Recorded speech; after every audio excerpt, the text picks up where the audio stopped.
Dear Journal, what does every pony want in life? I mean really want. Do our existences end happily, peacefully, only if we accomplished all the things we've ever dreamt of doing? Do all of our achievements and medals and trophies really mean so much to us when the final curtain falls? Are the links of our contributions to this world enough to serenade us gently into the cold embrace of death? For no matter what we do, no matter what we set our minds to, no matter how many factors we struggle with in life, when that life comes to an end, we make our final bows alone. We are solitary in our death, which is a fascinating piece of irony, for we are hardly that solitary in our conception. History is a funny way of starting things with multiplicitous factors, only for them to end in singular, trailing tributaries. I have a lonely journey ahead of me. I always have. There hasn't been a day when I wasn't meditating on the elegies, on the tempestuous act of unraveling them, on the ignoble future that such an endeavor promises me. In a way, I've been supremely courageous in my musical tasks, dealing with them as much gusto as any heroine that I've long admired in literature. But now, as I prepare to scale the most frightening mountain of my trek, as I gear myself for tackling elegy number 8, I do so with great hesitance, because I can't get over just how lonely a task it is. This didn't used to bother me so much. It didn't always make me feel so intensely alone. Not until just recently. Not until him. A crown of golden tulips framed a rosy candle burning dimly in the middle of a wooden eating table. I stared at the glistening yellow flower petals. I should have been pouring my eyes over the half-completed music sheet before me instead, but I wasn't. It had been several long weeks in the making, but the 8th elegy was finally finished in my head. The piece could just as easily have been finished on paper, but the only thing in the way of that was me. My hesitance, my fear, and, worst of all, my heart, along with the sickening depths to which I had recently sunk. When Rarity walked into Sugarcube Corner, I was only residually aware of it. Her hoofsteps were ghostly percussions to a wandering mind. After several minutes, those beats drew closer, as did her sighing voice. My stars, what a day! Looks like I'm not the only one exhausted. Ahem. Do excuse me. Is this seat taken? There were 20 tulips in all, 20 budding flowers, 20 mornings spent trotting into town, only to be greeted by a smile, a voice, and an earthen scent that set my heart aflutter. Until now. I had preserved them so well. Now I wondered how long it would be until they too withered away. Why are the sweetest things in life so fragile? I can still feel this gentle warm breast against my muzzle. I'm so terribly sorry. Am I breaking your concentration? If so, I'll move along to find another seat. I glanced up at Rarity. She stood before me with a steaming cup of coffee floating beside her. Her glittering eyes entreated me and the empty stool on the other side of my table. I glanced down at my music sheets, then at the other tables around us. Every other spot in Sugarcube Corner was densely occupied by clusters of chattering, dining, murmuring ponies. Oh, I gently smiled up at her, though I doubted my eyes were half as lively. By all means, have a seat, Rarity. She instantly brightened at the sound of her name. Oh, well, if this isn't a treat. Rarity smiled and sat daintily across from me. After one sip of the coffee mug, she dusted the scarf around her neck and remarked, I spent an entire week in Canterlot, attending the gala, surrounded by elite ponies. Not a single one of them gave me so much as a second glance. I returned to Ponyville, and the first stranger I speak to knows me by name. She suppressed a giggle and smiled. We all do well to be reminded where our home truly is. It's a pleasure to be of your acquaintance, Miss Heartstrings, I murmured. Lyra Heartstrings. My, I dare say. She stifled an unladylike chuckle. Your coat has seen better days. Dare I ask what happened, dear? I was briefly confused. My limbs flexed, and then again felt a stretch of tiny bandages covering random spots on my body. My leg, a hoof, and a stretch of skin below my left ear. Oh, nothing to be concerned about, I said gently. Ponyville's been no more dramatic than usual while you were gone. I didn't bother sugarcoating the edges of that lie.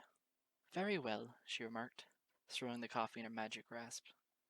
I often take for granted how truly intuitive Rarity is capable of being. If you insist, I won't inquire further. Much appreciated, I replied in a low tone. I levitated a pen across the sheet and sketched 2 more notes of the elegy. The scratching of the quill against the parchment set my nerves on fire. I could just as easily have been chiseling words onto a gravestone. I feared that this scene might become even colder. You, You were just in Canada a lot, It didn't take a genius to detect the lack of enthusiasm in my voice. It took even less of one to notice how little I cared. Some pretty exciting things were happening there, if I'm not mistaken. Exciting? More like magical, marvelous, supremely fabulous. With each utterance, Rarity swooned more and more. She teetered back dramatically in her seat, catching herself in a bright gasp. Oh, the celebrities, the glamour, the magnificence. It was everything I ever dreamed of.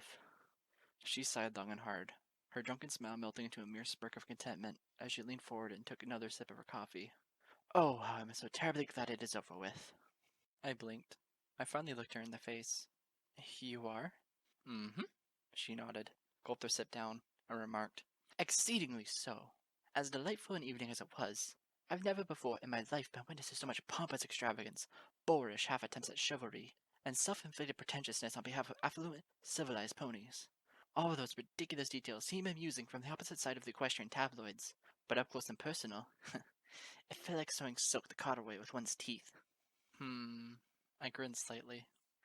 That's a colorful way to put it. Miss Heartstrings, darling. The world gives us colors to dye the truth with, and too much of them are tragically garish. Brody casually leaned back and swirled the coffee in her telekinetic grasp. Do forgive me for prattling on like a school filly, but my calamitous weekend spent in Canterlot has my nerves scattered all helter-skelter. The only silver lining to this whole event has been my friend's company, but since I came to Ponyville early, I haven't had any close mares to gab with. You know how it is. You came home early? Mm-hmm. I realized I had a terribly long list of dresses to manufacture, and far too many of them have been put off as I prepared for what I had foolishly expected to be the single greatest occasion of my life. Rarity laughed lightly, rolled her eyes, and then clasped the mug gently between two hooves. Well, now I know the truth. I am most relaxed when I am working. I don't know if you can relate. I blinked at her. I tilted my head down and glanced at the music sheets. My ears twitched, as if being stabbed deep into cartilage with frozen needles. The eighth elegy was a tidal wave of ice rising above the next aching breath. I felt the hairs on the back of my neck rising. I relax when being talked to, I blurted.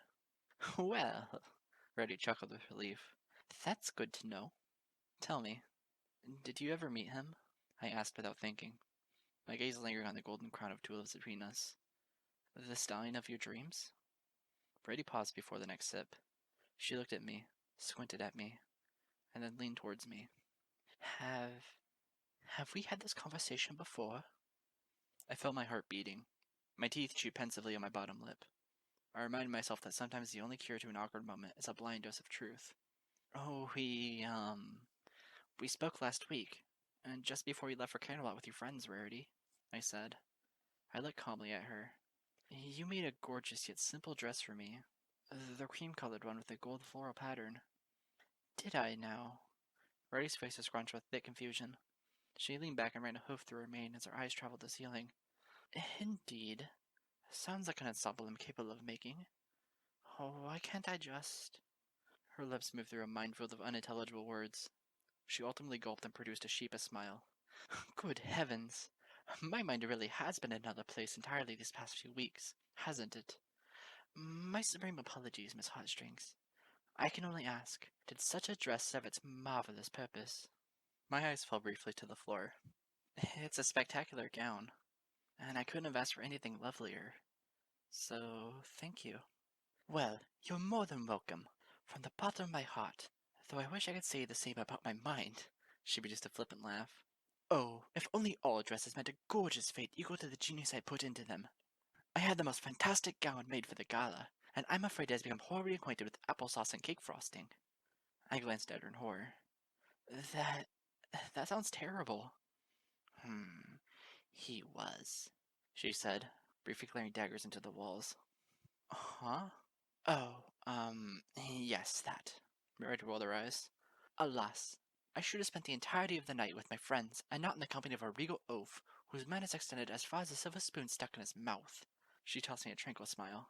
Miss Heartstrings, I hope you learned this lesson with far less drama than I did, but true love is hardly anything you ever stumble upon. What fate delivers, it does so without announcement, and we are fools to think that we can predict it like a Pegasus molds the weather clouds. Oh, why do you say that, Rarity? I asked her calmly. You strike me as a romantic.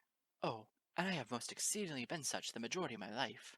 But life is short, and it's never too late to reassess things. Like what kind of things? Silly things, embarrassing things, enchanted notions of a whimsical filly. They're all charming to conceive, but a lot more difficult to live out. I had only wished the spotlight of Canterlot wasn't on me when I came to terms with how utterly disastrous a single stallion's rudeness would be to my childish dreams. Whatever may have happened to you at the gala, Rarity, I'm sure it was only a setback. I scratched 3 more musical notes into existence. I stared into the abyss of Luna's compositions, murmuring, "Your dreams can still come true." Methinks I am not the only romantic at this table, Rarity said. She leaned forward with a warm smile. At least, I may not be the most zealous one. Tell me, Miss Heartstrings, if I may be so bold as to inquire, have you ever survived an impossible infatuation? I stopped once more in the midst of signing my life away to endless night. My eyes swam over the golden tulips. Slowly, I looked up at her. I smiled. Good morning to you, Angel, he said. He smiled. He hoofed me something golden, like the silken texture of his coat. I mirrored his expression, albeit with an ounce of bashfulness. Nevertheless, I telekinetically plucked the offering from his grasp. It was a tulip, fragrant, delicate, and glistening in the breath of dawn. I stood at the north entrance of Ponyville 3 weeks before my Sugar Corner conversation with Rarity. As always, I had my saddlebag and Lyra with me. As always, the town was coming to life with hustling and bustling ponies. And, as always, he was there in the middle of it all, gazing and smiling at no pony. No pony but me. Oh, why, thank you, I returned. My cheeks would have been burning red by that point, if only the darling moment had become something of a ritualistic dance for me. And yet my heart frolicked with each beat that accompanied his amnesiac offerings of smiles, breasts, and petals. Well, if you weren't a charmer, I said. I already knew his reaction. I didn't care. I wanted to hear it again. I wanted to hear it forever and ever. I am only charmed, he said. He bowed his head low, a sulphuric fountain of mane hair flowing loosely about his lithe neck. Welcome to Ponyville, he produced, and then was gone like a dream, shuffling towards a cluster of rose bushes that he was presently trimming as soon as I had arrived. Halfway through trotting past him, I paused. I stared at the tulip that was levitating before me. The object was simply a bright part of a plant. I could very easily have plucked 1,000 of those things from the earth and made a wreath with them. After all, the world is full of flowers. It's sentiment that's a sparse thing, something that fills us and makes us grow in a desert world made dry with fear and isolation.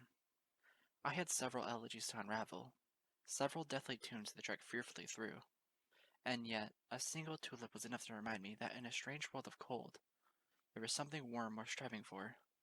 Another dawn had arrived, and I had my oasis. I happily lifted the tulip and stuck its stem behind my ear. I gazed back, produced a deep breath, and reluctantly trotted on to my destination. With that, the ritual was complete. I counted the hours until the next sunrise. His name is Morning Dew. He's an earth pony, a gardener, an artist. He paints his canvas all over town, digging up soil and planting beautiful bouquets. He spreads color like a song expands a melody. Every bright shade of yellow, deep hue of red, and tranquil splash of blue owes its expert arrangement to him. To the best of my knowledge, he is the one and only flower planter in Ponyville. Sure, there are famous vendors in downtown, such as Daisy and Roseluck, but they only sell flowers. They don't live them. Not like Morning Dew does. He's awake at the crack of dawn every day. The rising sun shines on him and the earth in equal luster. He spots every weed and casts it away before the golden glow rising over the horizon could highlight such a blemish. Ponyville is a beautiful town, but it didn't get that way on its own. The village is perfect, because his work is perfect, as he is perfect, perfectly concentrated, perfectly poised, and perfectly balanced. He trudges his hooves joint deep in dirt and mud, and yet he comes out of it looking like a ballet dancer. No amount of grime or sediment can dirty his complexion, for he is always glowing, as if happy to be alive. For somewhere and somehow, he has discovered a secret in his simple existence that we all envy for the very fact that we can't remotely be as graceful as him. And every day, every single day, I crossed the path of such a genius earth pony, such a saint of diligence and humility, and every single time, without fail, he stops what he's doing. He quits in the dead middle of his masterpiece. He stops perfecting the all too important role to look at me, to smile at me, to give me a flower, and then to give me something more. Good morning to you, Angel. I took the flower from him yet again and tried not to collapse. Morning Dew just looks at me and I become dizzy. Well, if you weren't the charmer, I said. I almost wish I had sung it that time. I am only charmed, he sang back. Yet again, he bowed, then disappeared back into his muddied stage, struggling to eat color and beauty from a stubborn pit of compacted moss in the front of the post office. The air about him was stained with labor and sweat, but I was not disgusted. Somewhere from deep within the moment, a fragrance was entrancing my senses, so that I struggled to keep the tulip levitating in front of me. I pretended that only the simple things in this world were capable of making my heart beat so, and then I pretended they could just as easily be ignored. I failed, tucking the new flower behind my ear. I trotted forcibly away, while I had the strength of my legs to do so. I'm not the only pony that Morning Dew talks to, that Morning Dew greets. He talks to friends and strangers all the same. He smiles at passing ponies and chats it up with them for as long as he afford to be distracted from his expert gardening. However, with all these ponies whom he converses with, whom he meets and greets, he calls none of them Angel. None of them but me. I know this. I've seen him. Watched him. Gorgeous fillies. Mares that can make the cover of equestrian fashion magazines. He merely calls ma'am or miss at best. Even when ponies as beautiful as Rarity or Fluttershy walk by, he goes only so far as to call them madam with utmost gentility.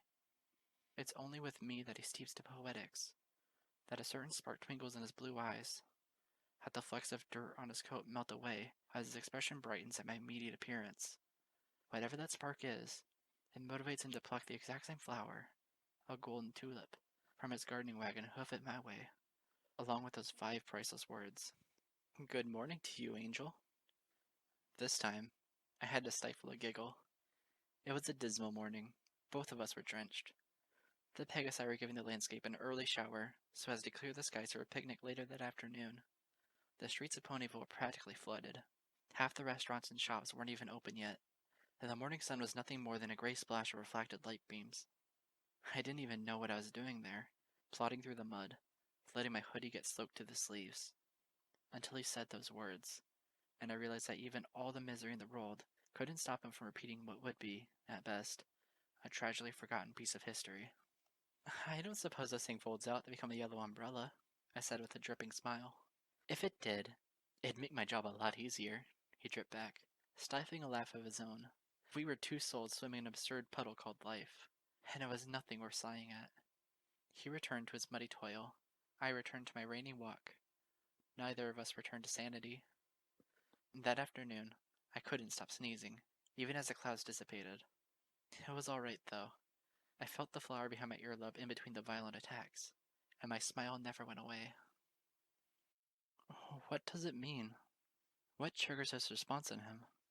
What is it that motivates Morning Dew, upon first sight of me, to say those same words, to perform the same gesture, to reach into the same flower pot and deplete its golden treasures one stem at a time, one day at a time, one smile at a time, as the 2 of us spin our isolated circles into the future? Sure, I can accept it as simple flattery.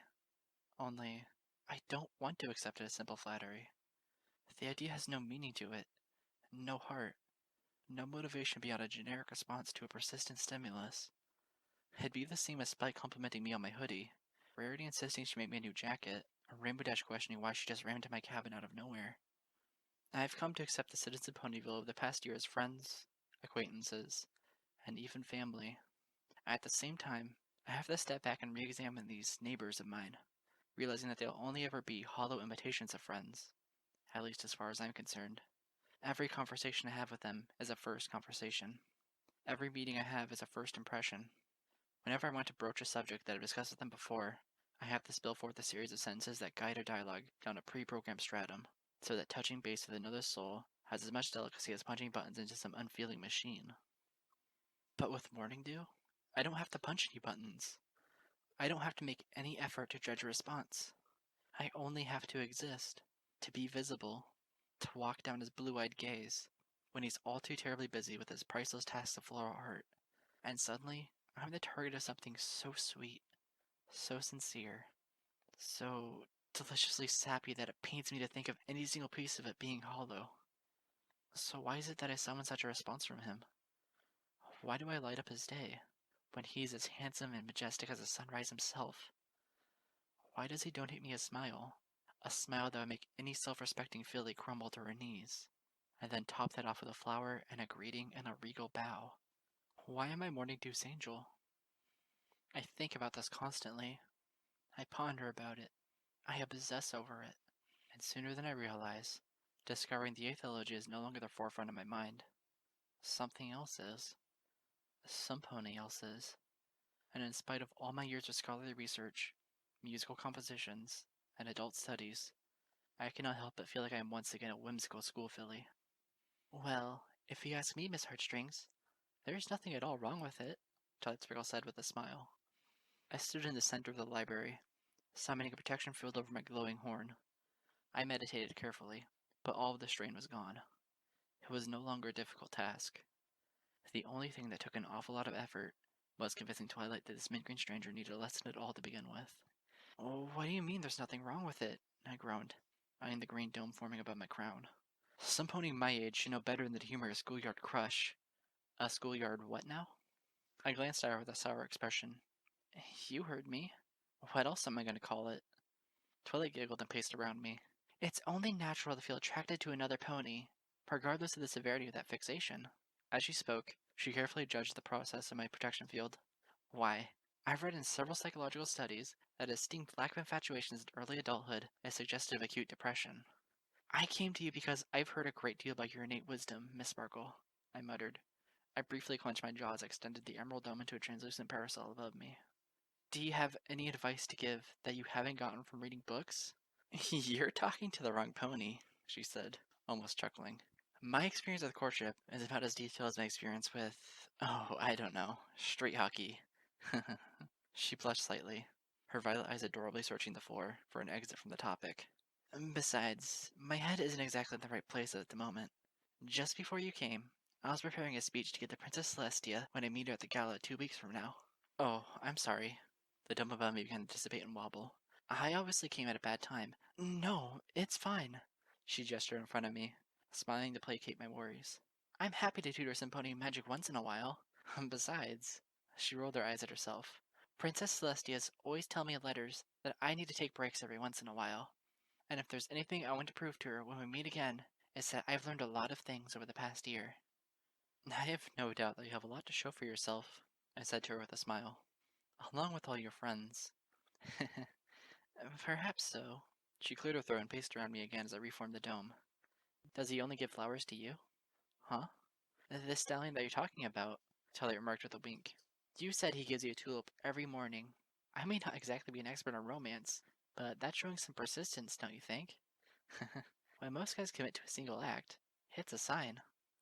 A sign of what? You obviously mean a great deal to him for the stallion to be performing the same gesture on a regular basis. Unless, of course, he's just as forgetful as a goldfish. Oh, wait.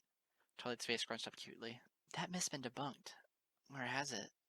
I smiled nervously. I wouldn't put too much stock in it. What, goldfish? No, I mean... I sighed. Never mind.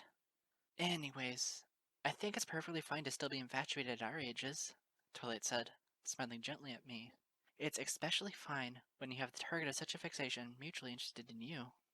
You really think that's the case? I stammered. She rambled on.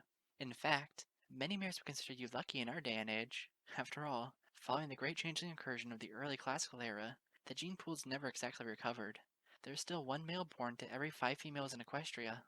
If you're actively looking for a very special sympony, and someone compatible is right there in front of you, then it's almost a crime to not pursue a relationship.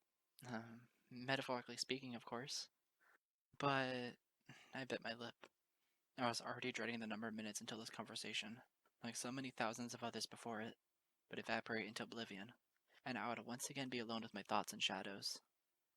Oh, what if I'm not in a place to be looking for a special sun pony? I gulped, and the emerald shield above me wavered slightly. What if I just can't afford it? Shh. Concentrate. Twilight stood before me and gently touched my shoulders. I sighed. I took a deep breath and gazed into the face of my full hood friend. She gazed back, my anchor, and smiled. It's a sad day when we convince ourselves that we can't afford the things that will only make us happy. Her innocence was heartwarming, though I expected a surge of regret to trail at the end of it. I spoke before I could think that far. What if it's just a paper moon? How would I know it's something worth affording? Well, if I were in your place, and I wanted to pursue something, well, anything. Twilight sat back and tapped her chin while thinking aloud. I'd go about it scientifically. I made a face. Scientifically? I'd make tons of observations. I want to tell Twilight that I have. I want to tell that my life as of late has become nothing but observations. But how could I do that without coming across as a total sap, a pathetic dreamer, or a silly filly with sparkles in her eyes? Besides, how much would the Lord Mayor relate? There's no way I can instill the same burst of excitement, the same flutter of the heart each time I hear his voice. Every morning, I expect him to ignore me, and every morning, to my immeasurable joy, I'm disappointed. I may be invisible to the history books, but I am as real to him as oxygen. He breathes me in, and then he breathes the immortal words out. Good morning to you, Angel. Seriously? Applejack exclaimed, raising an eyebrow beneath the shade of her hat. He calls you Angel? Um, y- yes? I nervously confirmed, all the while planting seeds in front of my cabin. And then he gives me a flower. What, like a rose? A tulip, actually. A tulip? Yes. I fidgeted with my task. He reached in and guided my hooves so that I planted the seeds expertly apart from the plowed soil. I thanked her with a nod and continued on. Is... is that a bad thing? Well, it's a mite bit peculiar. She brushed a few golden bangs beneath the brim of her hat and leaned against a parked wagon full of apple baskets. Most times, stallions fancy offering roses within pickup lines. Is that what you think it is? I briefly frowned. A pickup line? You wanting to hear my advice, ain't ya? She smirked. He's baiting ya, missy. Oldest trick in the book. A book you've read through and through, I imagine. If you mean to question my experience, and then some fields you don't want to be harvesting. Why not, Miss Applejack? She groaned and adjusted her hat. Because... Her nostrils flared at the recollection. The first time I ever caught the fancy of a stallion... I paused and squinted up at her. I'm sorry, what was that? I can't. Her words once again melted into indistinguishable mumbles. Applejack, I know you just met me, but I'm a musician. I can't be expected to make a tune for something without lyrics. I said I knocked him onto his keister. I did a double take. You bucked him to the ground? It was a knee-jerk reaction, Applejack exclaimed, waving her front limbs with emphasis. He marched right onto the family farm while we were planting our fresh seeds, and he had the gall to put his leg around me and whisper in my ear. He's plumb lucky it was me who gave him a face full of dirt. If Big Mac got to him, he would have ended up with no behind, much less one he couldn't sit on for a week. She briefly frowned at me. "'Tain't funny. The stallion was a heavy-breathing varmint, no respect for manners or personal space for that matter. And this has to do with my situation how?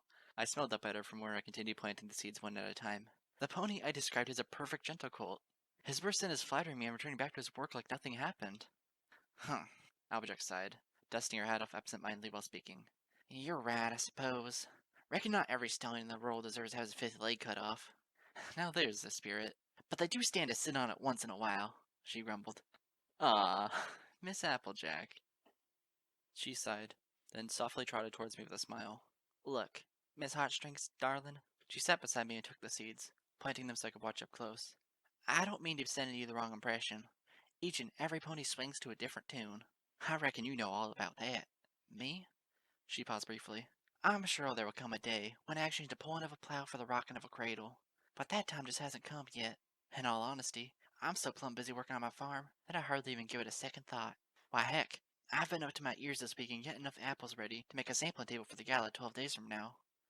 I'm sorry, I said, and here I am interrupting you. Don't you sweat it none, she said in a sharp voice, though she smiled. I wouldn't be the pony this village depends on if I didn't lend a hoof, or an ear, to strangers.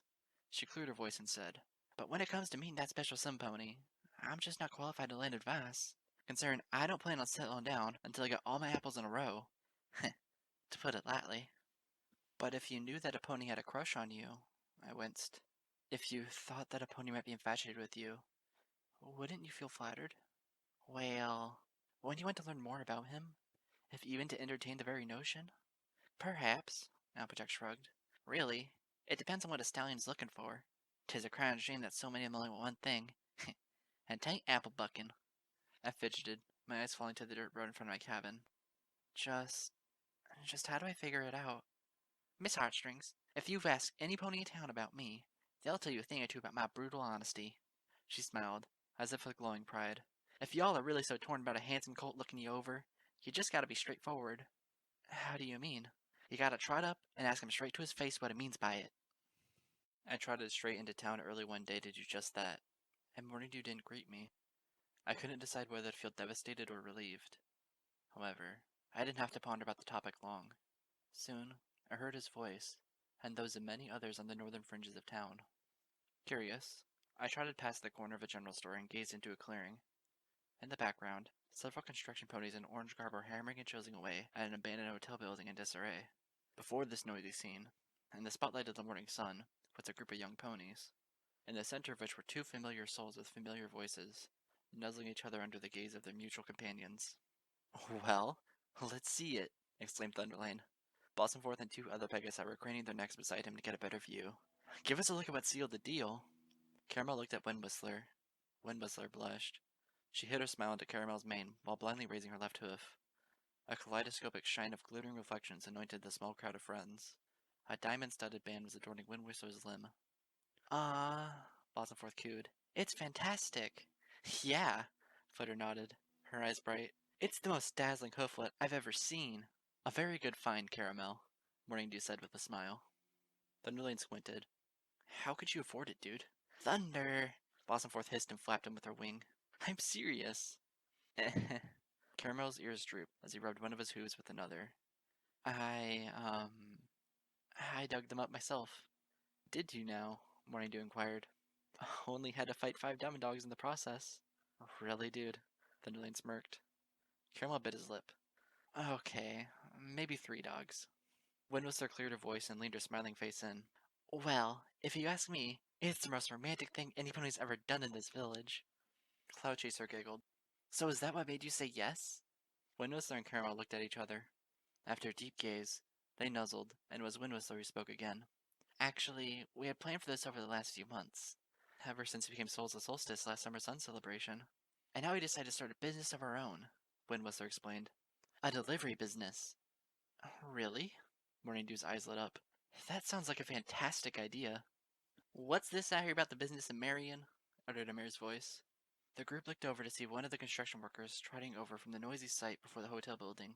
With a shrug, the pony removed her hard hat and shook loose a lengthy fountain of snow-white mane hair. There now stood a remarkably pretty mare in the midst of them, clad in orange garb and brown tool belts. Her green eyes reflected the sparkling hooflet of Wind Whistler's limb as she smirked wryly. Well, what do you know? Caramel and Wendy's getting hitched. About dang time. It isn't really much of a surprise, is it, Ambrosia? Wind Whistler exclaimed, blushing. Girl, Ambrosia said, chuckling. I've seen everything from where I work all over town. Haven't seen you using them wings of yours in half a year, on account of you being tied to Caramel's hide and all. They've been the most adorable couple in Ponyville, Flitter said, her wingtips living up to her name. You would think that, Cloud Chaser teased her. Hey, just because you haven't had a cult friend in a year. Oh, you're gonna get it now. Girls, it's such a beautiful day. Morning Dew chided the sisters. Save killing each other for when you're home alone. After all, this is... Suddenly, Morning Dew teetered. I watched curiously from afar as his blue eyes shut halfway, and he leaned limply to his side. Whoa!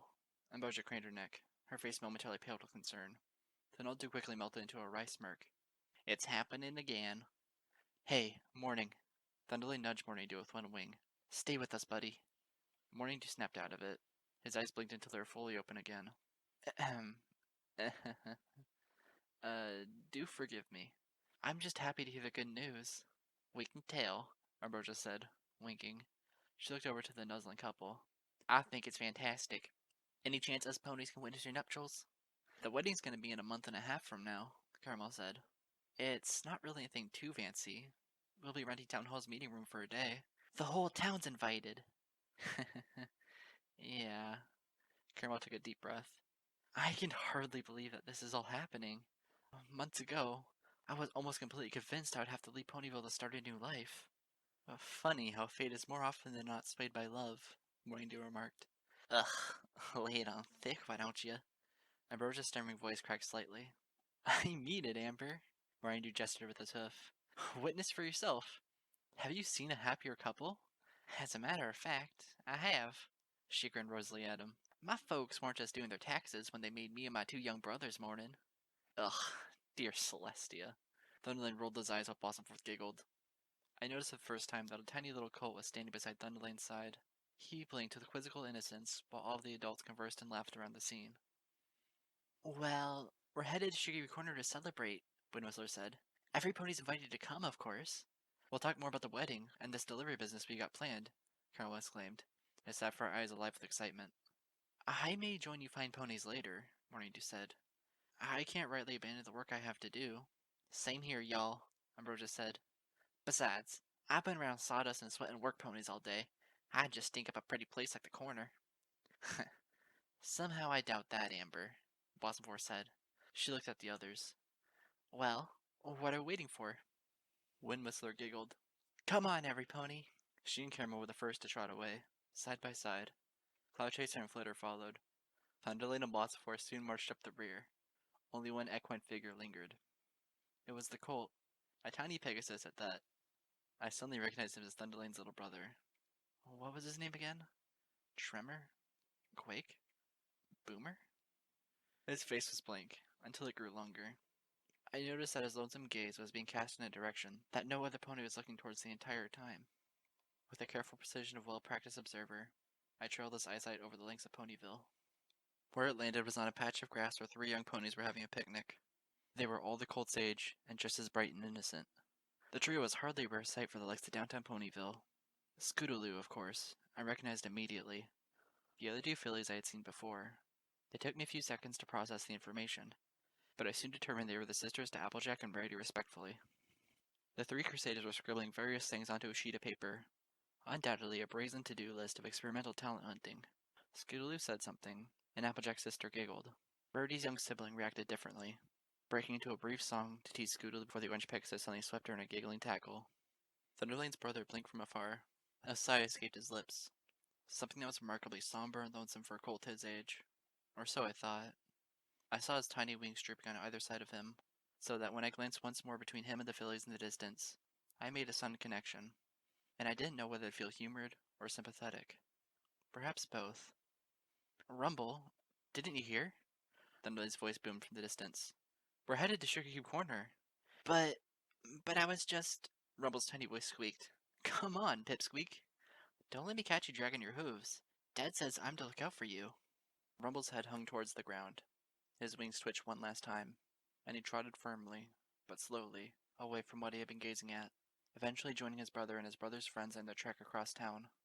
Morning Dew's voice, as always, broke me from my silent watch. Well, that is certainly good news. For the longest time, I was frankly worried about Caramel. He turned and smiled at Ambrosia. It's remarkable how his and Windwhistler's life turned for the best. Stranger things have happened in this town, Ambrosia said. She slapped the hard hat back onto her head. But you don't see me complaining. She turned and smiled at the stallion. Why, morning. You're not jealous, are you? What are you going on about now, Amber? He smirked. She giggled, betraying the rough exterior produced by working gear. You always have struck me as a bit of a romantic, but with all your flower plucking and all. She winked. The way you gush over Caramel and Windy, her jaw tensed slightly. I figured you want to be hitched yourself someday. Morning dug his hoof briefly into the ground. I doubt that's going to be happening anytime soon. Why are the nicest ponies always married to their work? It's not that, Amber, Morning Dew sighed. He turned around, his face sweeping the village in a brief but immaculate deadpan. I guess I've yet to meet that very special some pony. His gaze met me, only it didn't. As soon as my ears heard those words, I vanished, hiding like an escaped criminal against the obstructing wall of the building side, beyond his vision. I felt my breath coming out in pathetic little pants. My throat had knotted up, and my chest heaved like a zeppelin on the breaking point. I fiddled with my hoodie sleeves. If I could have somehow hidden my entire body into that sweater jacket, I would have. What is wrong with me? Why is it that every little thing he says means so much? Why am I excited, entranced, horrified, and mesmerized by every tiny movement of his eyes? I'm a better pony than this. I'm a self-respecting adult, a musician, an artist and a scholar. And yet, I was giggling. Shivers were attacking my limbs. The deathly tendrils of Nightmare Moon's curse were surging through my system, and yet I was smiling. I was electrified, floating like a crazed pony in the center of Ponyville, set afire by a name, a voice, an idea after idea, all of them half as rosy as my burning cheeks must have looked. In life, we are all looking for something. I was looking for an answer to the elegies, or so I had long thought. It occurred to me that I was secretly searching for something more, something that I'd been pursuing since I was born, long before any curse stranded me there in Ponyville. To think that maybe, just maybe, a stallion like Morning Dew was looking for the same thing too, or the same one. No, I can't afford to think of anything so silly or fanciful. I have a situation to deal with. I have a magical imprisonment to break myself free of. That is all that matters. That should be all that matters. I should stop entertaining this deliriously happy stupidity. What life can I expect to win for myself if I don't simply move forward? I felt exhausted, breathless, dizzy. I realized just how tired I was of running in place, encouraged by the hopeful yet fallacious notion of moving forward. Everything stopped making sense when my heart raced like it did, fueled by the trace fumes of Morning Dew's voice. I had to regain my senses. I had to distract myself. I had to throw myself into the presence of Zimpony, who was a million times more prone to delirium than myself, just so that I could wake up to my senses. And every pony will see my dresses, will be amazed by my crest ponyship and finesse, and we will be the talk of all of Canterlot. Rhodey was already swooning halfway through dramatic utterance. She sat on a stool across from me, a half-altered cloak draped across her lap, as her voice rang across the fabulous lengths of the Carousel Boutique. We will be the belles of the ball, all 6 of us, and even Princess Celestia herself, an immortal who knows no boundaries to time, will forever remember the night that we came to bring shine and beauty to her annual gala. I smiled as I listened to her, my chin propped up on a pair of hooves. My ears twitched happily as I absorbed her enchanting musings. In truth, bringing the cloak for her to altar was just an excuse for this. I very much needed this. A distraction. A dream within a dream. Even if it was her dream, it was a welcome respite from mine. Pinkie Pie's gown will infect ponies around her with a unique bounciness and foolish enthusiasm. Applejack's ensemble evokes class, so surely it will help us sell countless apples for a bounty. Rainbow Dash's gown will dazzle the Wonderbolts. Twilight's dress will instill her mentor with pride, and dear heaven, don't get me started on my masterpiece, Fluttershy's dress. A warm breath escaped my lips as I listened to her gush about every dress she had made for the upcoming gala. I was staring at Rarity, and yet, suddenly, I wasn't. I saw Wind Whistler standing in the center of Town Hall, an hour after a young couple's vows had been exchanged. She was clad in a snow-white gown of pure satin, and caramel was awash in her beauty. Together, the newlyweds danced and nuzzled each other as all the surrounding guests watched, applauded, and ultimately joined in the gentle swing of hooves themselves. I was among them, standing alone in the shadows. The minutes were measured in my sighs, until I heard a gentle series of footsteps coming to a stop beside me. I looked up, and a breath instantly escaped my lungs. Morning Dew was there. The light of the wedding reception bathed him in a soft amber, highlighting the silken gloss of his immaculate gold coat. He smiled and lifted a hoof my way. Did he actually want to dance with me? I was a perfect stranger. I would forever be. I should have refused, but some cosmic force pulled my hoof towards his, accepting his gesture, set afire by the possibility that we could be dancing together, side by side, ear to ear. And I would finally get a chance to hear him call me Angel again, only this time so close to me, and so close to my beating heart. And then, when the night is alive with stars and music, I will finally get a chance to meet him. Rarity's voice broke through my dreaming cloud. I snapped out of it, my eyes wide. Some stallion's warm smile flashed in a panic blink. What about him? I, I gulped and smiled nervously. Who? Rarity squinted awkwardly at me. I felt as though the two had woken up from some fitful enchantment. Is something the matter, dear? No. I cleared my throat and shifted nervously on the stool. What makes you think that some ponies in the morning do? I mean, I seethed, shook my blushing cranium, and took a deep breath. You, you were going on about the night being alive with stars and music. Yes. Ray's eyes sparkled more than the noonday light flittering in through the windows. Her pale features melted under a deep rosiness blossoming to her cheeks. I can see it all now. I'll be trotting into the polished chambers of the royal palace, a stranger to every pony's eyes, and yet a glorious sight to behold in my stunning dress. Every pony will wonder just how a simple man from Ponyville could be dressed such a way as to make the envy of the most elite and regal of equines. And then he will see me, and his heart will be set aflame with curiosity and awe. He will have to know just who this special Simponi is. He will abandon his entire royal entourage, just so he can march across the palace on his lonesome, and raise his hoof to my lips for a kiss, then ask me to dance just so I could bless him with my presence. You... I narrowed my gaze on her. You have your hopes set on capturing the attention of an equestrian prince? Well, I most certainly don't intend to make the palace groundskeeper swoon, darling. She let loose a flippant laugh. There are times in life when it's perfectly righteous to giggle like a pony who had just visited the dentist. In response, Rarity merely rolled her eyes. Is it really such a shameful fantasy for a man my age to cling to? I finally recovered from my tittering outburst. Well, it's certainly fantastical. If you ask me, Miss Heartstrings. I pity ponies who completely grow up, she said. Really, I do. She telekinetically threaded a needle through my cloak, patching up the tiny holes left in the fabric. We are the sum of our dreams. Some of us, those who are artists, are even defined by them. What is life if not a canvas worth coloring as much as we would dare to? I smiled. You have the most magical night in your life just around the corner, Miss Rarity, I said.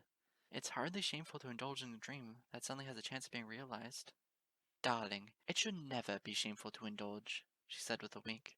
So long as we can afford to tease fantasy with the bits of reality we merit, only fate knows who I will or won't meet at the gala.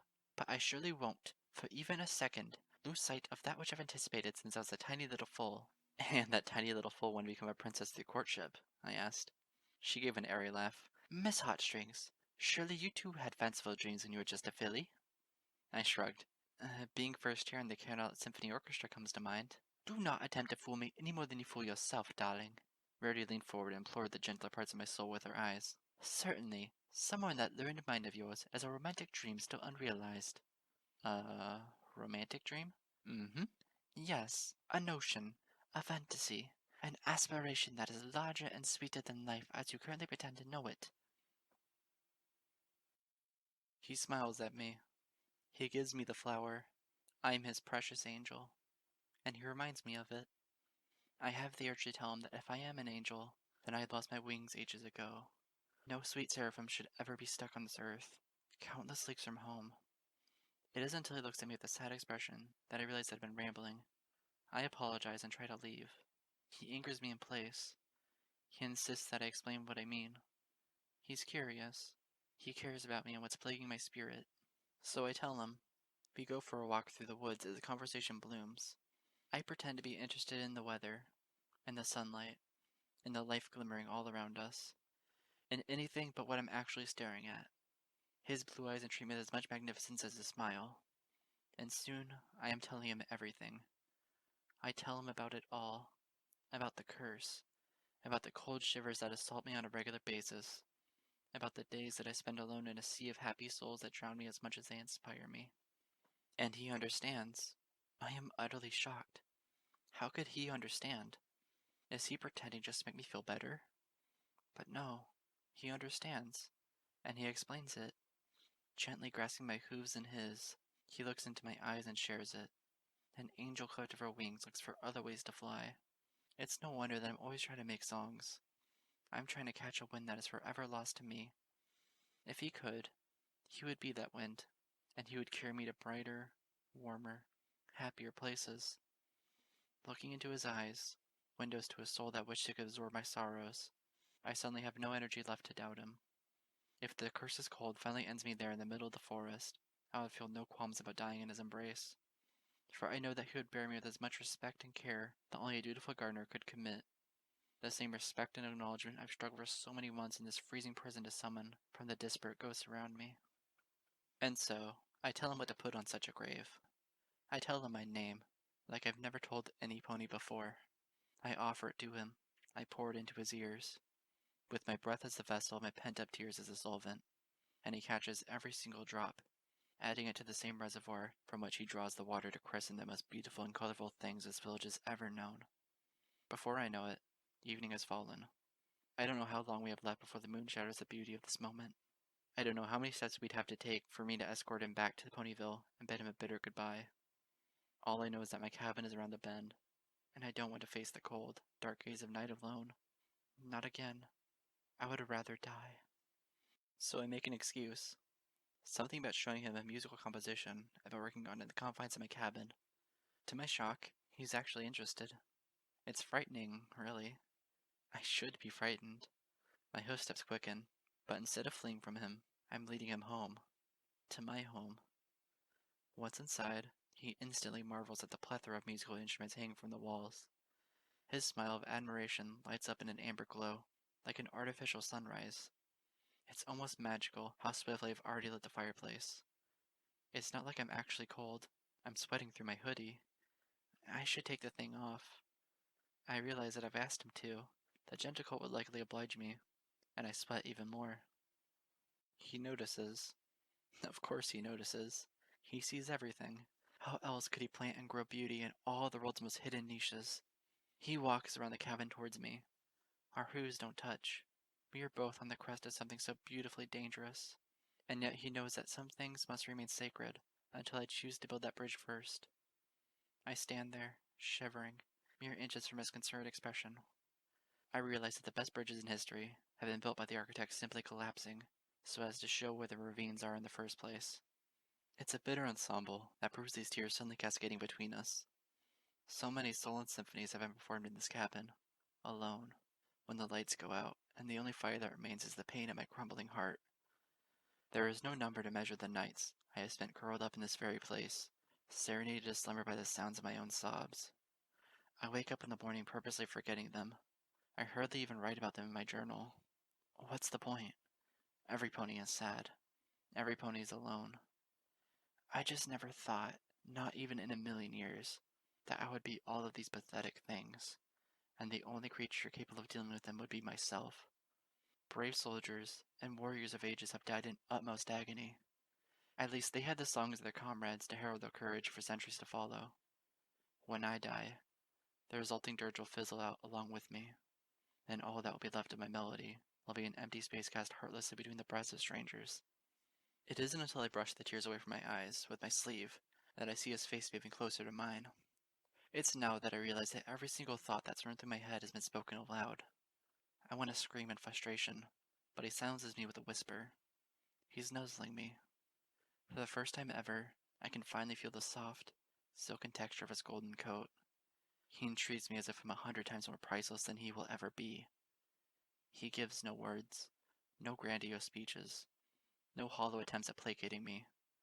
All he says is my name, over and over again, like a gentle hoof planting seeds of life into inert soil.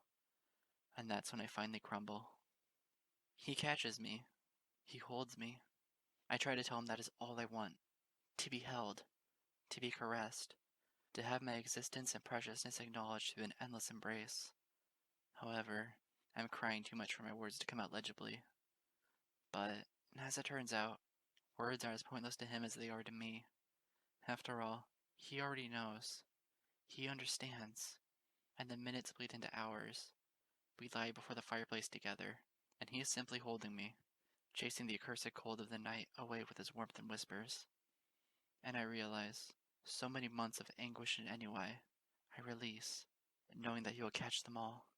His heart's a basin built for the two of us since the dawn of time. I know that he realizes this, for no matter how much I cry or sob, his smile never fades away. I want to write songs about him forever. I want his ears to be filled with as much beauty as what he's gifting me right here and now. And then, I gaze up, and I gasp. I see the sun rise through the window. The night has gone by, its cold mood having shattered like a bad dream. I feel my heart racing, about to burst from my chest. He asks me what's wrong, but that's not all. When he asks, he says my name. He says my name. Bless Celestia. He says my name. He hasn't forgotten me. I still mean something to him. I still exist. I am more than just a shivering body in his embrace. He knows my name, and I know that I am no longer cursed, for I am his, and he is mine. That's when the tears end, and I cuddle up against him. I maybe even laugh. He does too, stoking my mane like a porcelain doll on his forelimbs. The morning sun pours in through the window. It's a new future, a new life. I wonder what the first thing is that I love about it. I decide that is his fragrance, and I laugh again, if only to smell it more, to know that this is real. And it is. I took a deep breath. I looked across the boutique at Rarity. Romantic dreams are just that, I ultimately murmured. Dreams. My smile was placid, the necessary dam to inane floodbanks that no pony ever need to be burdened with. There are many things in life that stand to be achieved. Quite a few of them, I'm convinced, can be accomplished alone. Humph. Rarity gave me a knowing glance. What a tragedy. I blink, then look at her cockeyed. How do you mean? She ignored that, instead gazing down at her gentle needlework. Flights of fancy aside, there's a truth I've long believed in, Miss Hotstrings. Oh yes? And what's that? It's a large world that we live in. A world that is all too often beset with trepidation, pestilence, and all sorts of horrid monstrosities. If you think about it really hard, we equestrians are truly blessed to have such a radiant alicorn watching over our lives on a daily basis. She looked at me with a serious gaze. If this was another life, another circumstance, where we weren't so avidly protected, just how swiftly we lose all the fragile things in existence that we cherish so much. That's rather deep, I said, chuckling helplessly. Is it now? Rarity smirked wryly. Have ponies around town giving the impression that I'm incapable of such intense thought? She went on. We live such short, bleak lives, and yet, she grinned delicately, we have the power to exhibit such boundless beauty and grace. True, there are many other creatures who shine with dazzling qualities of their own. Griffins possess an unmatched stature, and dragons, for all their brutish exteriors, display great, noble antiquity. But think about it, Miss Heartstrings. Are there creatures in this world who are truly more precious, more delicate, or more exquisite than ponies? Well, I ran a hoof over my neck as I shrugged. I suppose there were times when I believed in that, though I felt a little shallow for doing so. Don't, she said bluntly, for there is no shame in it. Ponies are diamonds in the rough of this world, Miss Hotstrings. For all of our historical mistakes and occasional sins, we've only ever been stewards of nature, and I'm convinced that we've left a blessing on the landscape instead of a blemish. There's a reason for all of this, and it's something that I believed in all my life. She smiled as she let a warm breath escape her lips. And it is that every pony is made for one thing, and that's to be loved. How can a gentle soul built for such a singular, darling purpose be anything but benevolent? I couldn't help but smile. My heart danced at such a notion. It's a charming thought, to say the least. And I'd intend to be completely and utterly charmed at the gala the weekend after next, Bertie said with a dreamy exhale. Whether I win myself a prince or a proper, I guess it doesn't truly matter, so long as I win him. And he treats me lovingly, like a lady, and I get to understand first hoof just how true my most cherished belief is. Her face suddenly drooped in a cold frown. Only... I blinked curiously. Only what? She groaned and ran a hoof dramatically over her teetering forehead. I do not know the cosmic waltz. The cosmic waltz? Only the most traditional dance performed orchestrally at every galloping gala from the early classical period to modern day. Bertie put on a pouting face as she continued sewing my cloak to perfection. If I can't engage in a single ballroom dance, I would just die. That's what you're afraid of? I couldn't help but gawk at her. You have every intention to win the heart of a royal prince, to the point that they'll utterly ignore your common stature, and the only thing you're afraid of is screwing up a classic dance. Humph! She lifted her nose up in the air. I said that I desired to live out my most cherished belief. I didn't say I wanted to do so in a bumbling manner. I blinked. I snorted. I giggled. It wasn't until she laughed as well that I stopped feeling guilty for it. Every pony is made to be loved. It certainly is a thought that's hard to get out of one's head, even if it came from a mind as fanciful as Rarity's. I went to her with hopes of distracting myself from my distractions. It only had the opposite effect, to the extent that I wondered if a certain conniving part of my soul had orchestrated the whimsical meeting from the get-go. I wanted to believe in what she believed. I wanted to be the sort of friendly pony who supported ideals no matter how ridiculous. But I've always been, for the lack of a better description, a practical filly. A party meal forever giggle at Rarity, and yet that party meal is simultaneously not in agreement with the likes of Applejack. There's another thing that I couldn't stop thinking about. Applejack is more than just a smart, resourceful, hard-working pony. She is a gorgeous mare, far more resplendent than I think she's ever had the grace of perceiving herself. And all the years that she spent living as a backbone to Ponyville's integrity and development, it astonishes me that she hasn't won herself dozens of suitors, knocking at her farmer's door on a daily basis. Anecdotes of walloping root stallions aside, the only thing I can imagine keeping Applejack from having settled down with a special son pony by now is that she, like myself, has long grasped a truth just as immortal as Rarity's, though far more palpable. It's not so much that a pony is made to be loved, she or he is made to be respected. Good morning to you, Angel. I took the tulip from him. I rotated it around in my levitating aura, smiling. My nostrils flared, and once again I detected the fragrance that I only sensed when I was around him. Something stumbled deep inside of me, like a filly trying to break out of the strange mint-green cage that had grown up around her. For a moment, I lulled her to sleep, if only to build the courage of what I was about to do next. The bright glow of dawn glittered over the treetops on the north edge of Ponyville, as I spoke above the noise of distant construction workers. Why? His handsome smile was briefly overcome by a blank expression. I wondered if any other stallion in the history of Equestria had ever been so intensely struck with a more rate of inquisition. I'm sorry, Morning Dew stammered. It was cute, to the point of distraction.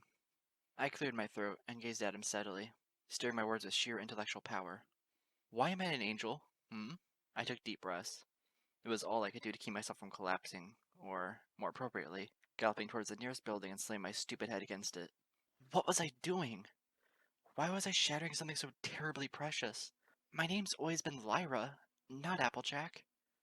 Nevertheless, I continued. Why would you call a random mare, a total stranger, something so flattering? Oh, well... Morning Dew chuckled, running a nervous hoof through his blue mane.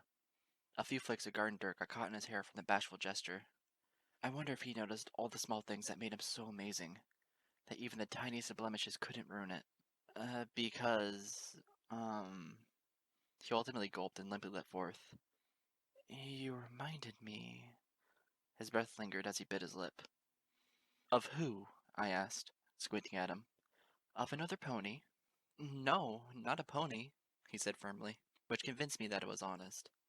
My heart jolted with each fresh new word from his lips, words that I had never heard from the stallion before, and yet were flavored with the same gentleness as the ones he had always repeated to me previously. It's more like a feeling, a memory.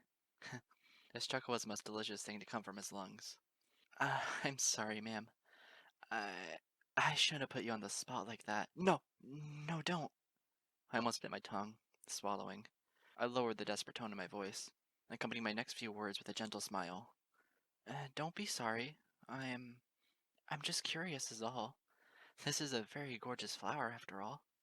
It matches your eyes. The directness of that statement stabbed me. I hadn't expected that, nor the sudden firmness in his next gaze. A very proud color, gold. Few things in nature can imitate it. I blinked instinctively at that. I gazed at the tulip in a magical grasp. It was at the last second that I chose to giggle instead of sob.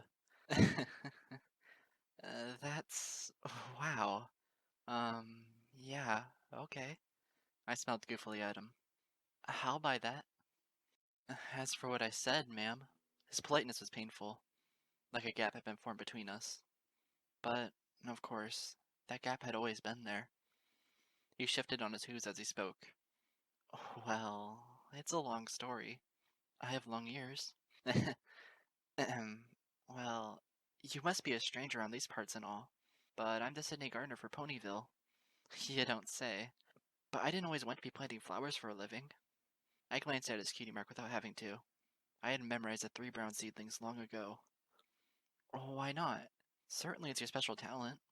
Oh, there's no denying that, he said calmly. But my parents were both active members of the Royal Military.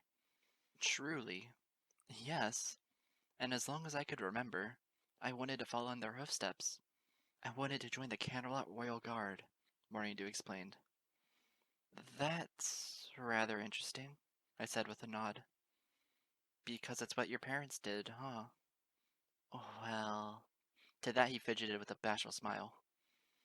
Not entirely. I leaned forward. I'm listening. I was sick a lot as a foal, he said.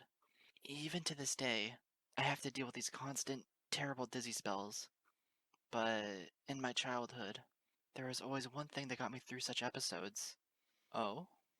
He nodded. He suddenly had a hard time looking at me straight. I had... well... I had a vision. On one of my sickest nights, I could have sworn that a pony came to me, and she chased the illness away. I got up out of bed, all of my dizziness gone, and I felt like a new being. I looked to her, to try and thank her. I saw a pair of golden eyes, bright as the moment of creation, and it was around that time that I came out of my spell. I realized I was looking out the window of my room at the time, and the sun was rising. Later, when my parents came home from their overnight shift, they gasped in surprise. It turns out that I had earned my cutie mark overnight. Aww. I couldn't help but grin at that. That's such a sweet cutie mark story. Isn't every pony's? Morindu exclaimed. My parents, and every pony I speak to, still think that I earned my cutie mark because gardening is in my blood. And they may be right. Still, I think it's something else entirely. That morning, when the vision came to me, and I saw those golden eyes, so full of warmth and sincerity, I realized that there was nothing more I wanted to do but ensure that same security for ponies everywhere.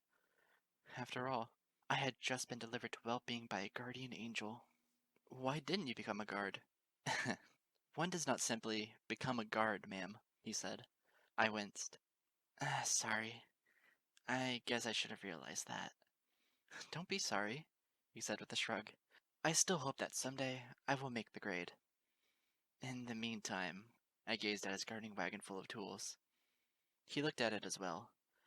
In the meantime, I've simply done what comes naturally to me. I figure that if I can't protect ponies from a guard post, I can give them security in another way. What's more wholesome and secure than an environment that pleases the eye and the heart at the same time? I ran a hoop through my mane as I gazed aside. Flower security. I think Princess Celestia should open a new military division. Yes. I imagine my ramblings must sound terribly silly. Oh, no. Not at all, I exclaimed, then gulped. Still, I wish I could say that it explains why you... Your eyes make me think of that waking moment of clarity I once had, long ago, he finally said. And... he gazed at the earth as he thought aloud. It reminded me of that glorious feeling of self-discovery, when I no longer felt afraid or lonesome anymore. I wish all ponies could feel so secure, to have met the guardian angel, and come out of the experience with a conscious memory of it. I stared at him. A lump had formed in my throat. I glanced down at the soft earth between us. Even in a moment as sanctified as this, I couldn't stop the freezing glow from spinning out of my grasp. I felt a brief wave of shivers. I also wish all ponies could remember something so wonderful. I smiled painfully. I often wonder if we would be better creatures, if only such beautiful things weren't always lost to us. I heard a soft thud. I glanced over. Morning Dew was lying on the ground. It took a mountain of effort not to shriek. I didn't realize I was hyperventilating until I found myself having slid on my knees, crouching over him. I gazed with twitching, wide eyes at his limp figure. He had collapsed, fallen over like a heavy log into the earth. Blades of grass and loose flower petals were still floating back to the roll around him, as I reached 2 shivering hooves up to his neck and felt for a pulse. I ignored the silken texture of his coat in my examination. His heart was beating, but nothing responded to my touch. Not a single muscle spasmed. Not a single stretch of skin showed a sign of life. In my panic, I could barely see if his nostrils were flaring or not from breath. I heard a loud noise, and suddenly realized I was yelling. Some pony! Help! I didn't know enough first aid to figure out how to assist him. To save him. To save him from what? He just collapsed. Any pony! Call the doctor! Fetch Nurse Redheart! For Celestia's sake, the stallion just collapsed! Hey! A voice barked. Quit your fussing. Gasping, I glanced over. Ambrosia was calmly trotting up from the half-dismantled hotel a few yards away. She smiled at me in spite of my horror. New to these parts, ma'am? Please, I whimpered. You've got to go get help. Something's wrong with him. He was just talking to me a few seconds ago, and now he's putting on a show is what, she briefly grumbled, taking her hard hat off. I swear, the dumb sap should grow a brain and wear a sign around his neck or something. She squatted down beside me, placing a hoof on Morning Dew's brow. Yep, just as I thought. I'm surprised he's lasted this long today. What? What? I breathlessly stammered. I didn't care how desperately fearful I looked. He's just having himself another one of his cataplexic episodes. Cataplexic? Glad I'm not the only one who struggles with that mouthful. It's very rare, miss, Ambrosia lethargically explained. The poor pony's a narcoleptic, you see. Only, he's got it real bad. He's dealt with it all his life. It's courageous, in some really sissy way. But, I gulped, it almost looks as if he's dead. He only wishes that he was. Nah, he just dozed off. Morning Dew's lucky he doesn't swallow half the flowers he plants around town with how much he falls flat on his muzzle. She smiled. All it takes is a little pick-me-up, as long as it's timed right. Here, I'll show you. Ambrosia cleared her throat, leaned over, and practically shrieked into the stallion's ear. Hey! Earth to morning! Pick your flanks up, lazy bones! Gah! Morning Dew's eyes flew wide open, twitched, then clenched shut as he weathered what appeared to be a terribly dizzy headache. His eyes slowly opened again, this time squinting. Hayseeds. I did it again. Yep. Ambrosia smiled as she helped him back up to 4 hooves. Don't fret it too much, Mornin. It was only, 2 minutes this time, maybe 3. Ugh. He groaned and sat on his haunches while rubbing his forehead. Oh, what is this? 4 times this week? 5, she said with a chuckle. Looks like the boys owe me lunch again. He rolled his eyes and smiled tiredly at her. Seriously? Are you still making bets over me? Don't you have better things to do? Like razing a hotel building to the ground? Like you're one to complain. She stuck her tongue out. It certainly makes up for all the bits you owe me for waking your sleepy butt day after day. Yeah. He smiled and gave her a thankful glance. What would I do without you, Amber? Her green eyes danced warmly through the clouds. I shudder to think. She victoriously plopped her hard hat atop her alabaster mane. If only I was as good a counselor as I am an alarm clock. You just about scared the tail off Miss Doughy Eyes here. Who? Don't be rude, Mornin. Ambrosia gestured towards me. Didn't you know you had company? He turned away. He smiled sleepily. Well, good morning to you, Angel. I gulped. I gazed down at the ground. I saw the tulip lying in the grass where I had dropped it in fright. Yes, it's a good morning. I tossed him an awkward smile. But I should be on my way. I've got a great deal of business to attend to, I lied. Very well. Morning Dew performed his ritualistic bow, reeling with brief dizziness. Enjoy your stay in Ponyville. Yeah, Angel, Ambrosia threw in. She gave Morning Dew a sharp glance, rolled her eyes, and was gone. I too had made my hasty departure, but not without snatching a certain gold flower from the earth as I scampered away. When I made it to my cabin, I slammed the wooden door behind me as if holding back a tidal wave of chaos in my tail. I slumped down to my haunches, still exhausted from the incessant beating of my heart. With telekinesis, I plucked the tulip from the pocket of my saddlebag where I'd hastily stowed it away. I twirled the golden petals before my gaze. I thought of how quickly a beautiful moment could turn into something horrifying, and then precious once again. I didn't want to feel so much pity for Morning Dew, but it was hard not to. I wasn't all too familiar with narcolepsy, especially in chronic cases.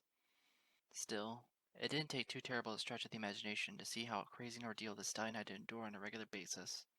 It was no wonder that his dreams of being a guard's pony were hardly realized. What self-respecting division of the Royal Guard would enlist ponies who were bound to collapse on the job? And yet, he still clung to the dream, something that was spawned from the singular moment of epiphany and beauty. He had the fulcrum of his life encapsulated in a foolish vision, something that was illustrated with golden bands of dreamy wonder. To think, he had the poetic grace to affix such a sensational detail to me, from only a single gaze on a random morning. A morning that he didn't have the gift to realize was repeated endlessly for me, so that an infinitesimal moment became a boundless fountain of blessings for a filly who only knew curses. A sigh escaped my lips as I nuzzled the flower. It felt silky to the touch, and I suddenly remembered that I briefly grazed Morning Dew's immaculate coat in the desperate act of checking for his pulse. When he collapsed, I was lucid. I was sane. It didn't matter how frightened I was. It pleased me to think that I could still act perfectly rational around the stallion when push came to shove. But who was I kidding? No matter how much I would actually come to know this stallion, no matter what degree to which I entertained the notion of us being something special, I knew the reality of the situation. It enclosed around me far colder than the wooden walls of my home just then.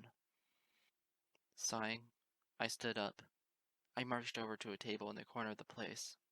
There was a crystal vase full of water, but that wasn't all. I dropped the tulip into the container, where I joined several more, about 20 buds, to be exact. I had started collecting them about 2 weeks prior, when my good sensibilities gave into more fantastical whims. Lethargically, I swiveled and gazed at my cot.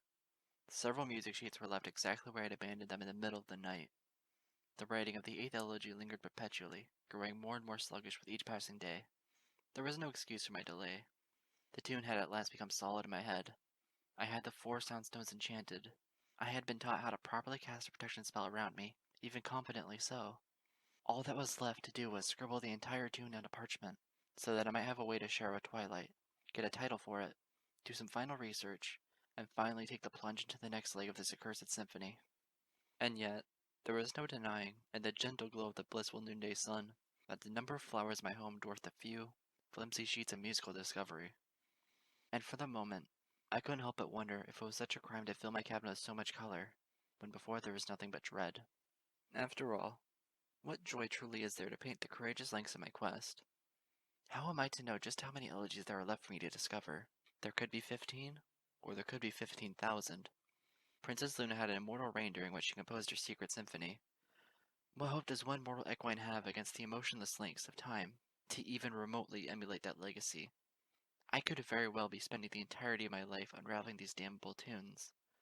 Assuming I ever do achieve my goal, and this curse is lifted, how old and jaded will I have become?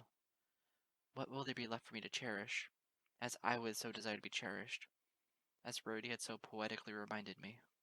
I'm a pony, and there are things I need in life that are far too blissful and transient to be defined by a single curse being lifted. I know that it's a simple concept, too fantastical to believe, but too powerful to ignore. How long have I been working to finish something noble for nobility's sake? Am I really doing all this research for myself, or am I doing it all for the idea of myself? What defines me when all I desire exists forever on some unattainable horizon? There is one thing I do whenever my thoughts become too terribly jumbled, when I start to second guess the task I am working on every day, stuck in this beautiful but cursed home of mine. The air danced with musical notes as I sat on a bench beside Ponyville Central Park, plucking the lyre with every energetic burst my telekinetic soul launched into the strings. I didn't care what the tune was, so long as it was something musical, something rhythmic, something that made my heart sway at a beat that wasn't determined by him, his eyes, his gentle voice, and even gentler backstory. My face tensed. I clenched my eyes shut and attempted drowning myself in my melody. I failed. Why would he tell me so much about himself at the drop of a hat? Was there something about me that made him trust me? Was it really all about my eyes? I've never held too much stock in my looks. Well, no more than the average mare, I suppose. Living in Camelot demands a certain elegance that is hard to shake loose. Even Twilight Sparkle, who is basically a shy intellectual, carries with her an ethereal beauty that is hard to come by elsewhere. If all librarians in Equestria looked as striking as her without even trying, then there'd be a lot more stallions involved in reading and less well, whatever it is that guys like to do in their spare time. Or wrestling? But no, my narcissism goes as far as my performance in music. I've never tried to appear gorgeous. Heck, I've never cared to. Not until now. He sees my eyes. golden eyes that match fresh tulips, and he thinks of a guardian angel. He thinks of an angel. Has any pony ever said anything so nice and sincere about me before? No, it's flattery. That's all it is. After all, Morningdew doesn't know me. He sees my eyes, and in every amnesiac circumstance, all that happens is a series of neurons frying off in his brain, daring him to speak out loud the knee-jerk comparison he's made in his head. I am simply an idea to him, as he is an idea to me. Two shallow infatuations hardly come together to form something wholesome. This entire thing is simply a foolish flight of fancy, both for him as well as for me. I should just forget about it. And yet, in trying to forget about it, I did the exact opposite, to the point that it flustered me, and I was hardly cognitive of the music that I was performing, or of the sudden, melodic voice singing along with my strings. My eyes flashed open. I didn't stop strumming, if only to hear the voice continuing to hum along with my tune. I tried to recognize the voice, and suddenly I was seeing three tiny shapes in my eyes, bounding across the center of Ponyville, and one of the blank figures was colored a great deal like Rarity. I gazed over at the filly. Apparently, seeing my horned cranium move was enough to startle out of her dreamy vocals. Eat! She hopped back, standing guilty across the park's path from me. I'm sorry. I broke your concentration, didn't I? My big sister's always get on my flank about that. I smiled gently, still strumming the lyre. It's perfectly fine. If anything, you only added to the harmony. I did? Her voice cracked adorably, matching the excited gleam shining across her face. Beneath her lavender and pink mane, a burgundy cloak was tied, glistening underneath with a golden trim. I caught the unmistakable image of a prancing pole attached to the hem. I just heard you play something so beautiful. I couldn't help but hum along to it. Well, you've got a natural talent for singing, I said. Really? She almost burst at the compliment. You think? I blinked at such an exclamation. I glanced towards her blank haunches, realizing just how sincerely the filly must have taken a statement like that. Still, I didn't mean it any less. Absolutely, I smiled. I'm tempted to play the song again, just to hear you sing some more. Oh, She blushed with a foolish bashfulness, digging a pale hoof into the grass beside the beaten path. I couldn't ask you to do that, ma'am. I shrugged. Have either of us anything better to do? I just need a distraction like this. Well, I was waiting for my two friends to show up, she said. Normally, I'd be having lunch with my sister, Rarity. She suddenly pouted. Only she's too busy running around the boutique, trying to get ready for some stupid dance. Funny thing about the Grand Galloping Gala, I uttered. It brings out the little filly in most adults. I'm sure your older sister's no exception. I smiled and winked. If you chose to talk to her about it, I bet you'd find that two of you have a lot in common. Heh. No thank you. I don't like it when Rarity rambles. Why not? Well, it's like Scootaloo says. She starts sounding like a vampire. I chuckled. Well, she's certainly pale enough. What's that supposed to mean? I cleared my throat. Never mind. I strummed all of my lyre strings in succession. So, you got a tune in mind? Her green eyes blinked at me in surprise. You mean you can really play any tune? It helps to keep a wide library in my repertoire. Do you know the Laughing Zebra and his dog? Depends. Do you know the lyrics to it? And how? Her voice cracked again.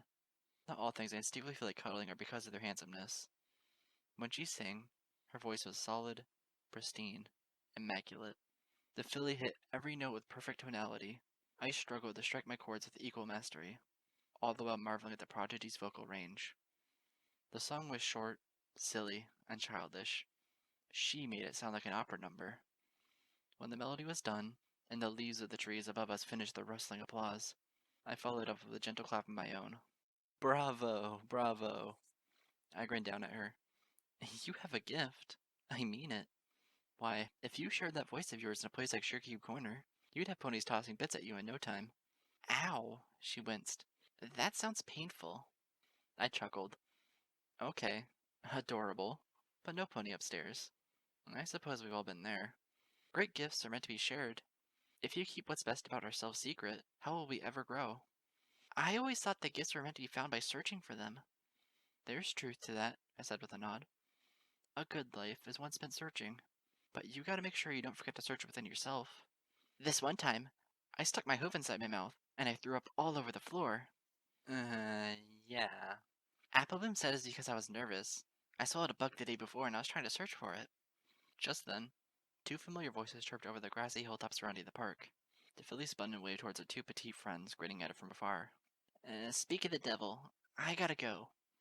She flashed me a glance I was both happy and apologetic at once. It's been really nice chatting and seeing with you, Miss Heartstrings, I said. And your name, sweetie? Belle. Belle? Sweetie Belle, she admitted with a slight blush. I leaned back and struck my Lyra with finality. Somehow, that doesn't surprise me one bit. She galloped away, her petite body in a fast-forward waddle. So long, Miss Heartstrings. I'll remember what you said about my talent. I waved at her. I smiled. But as her last few words echoed in my ear, I felt that smile fading. I lowered my hoof and sat limply on the bench. There was a sigh lighting the air. I was only mildly surprised to realize it wasn't mine. She sounds so pretty, a colt's voice murmured from the shade of the tree beside my bench. I turned around from where I was squatting. Through my peripheral vision, I instantly recognized the tiny Pegasus' pale coat and slick black mane. I smiled gently as I spoke to the afternoon breeze. Does your brother Thunderlane know you're spying on Philly's Rumble? The tiny pony jumped into place, gasping. I could even see his chest thumping from a beating heart. I wasn't spying. Honest. Oh, please, don't tell any pony. Relax.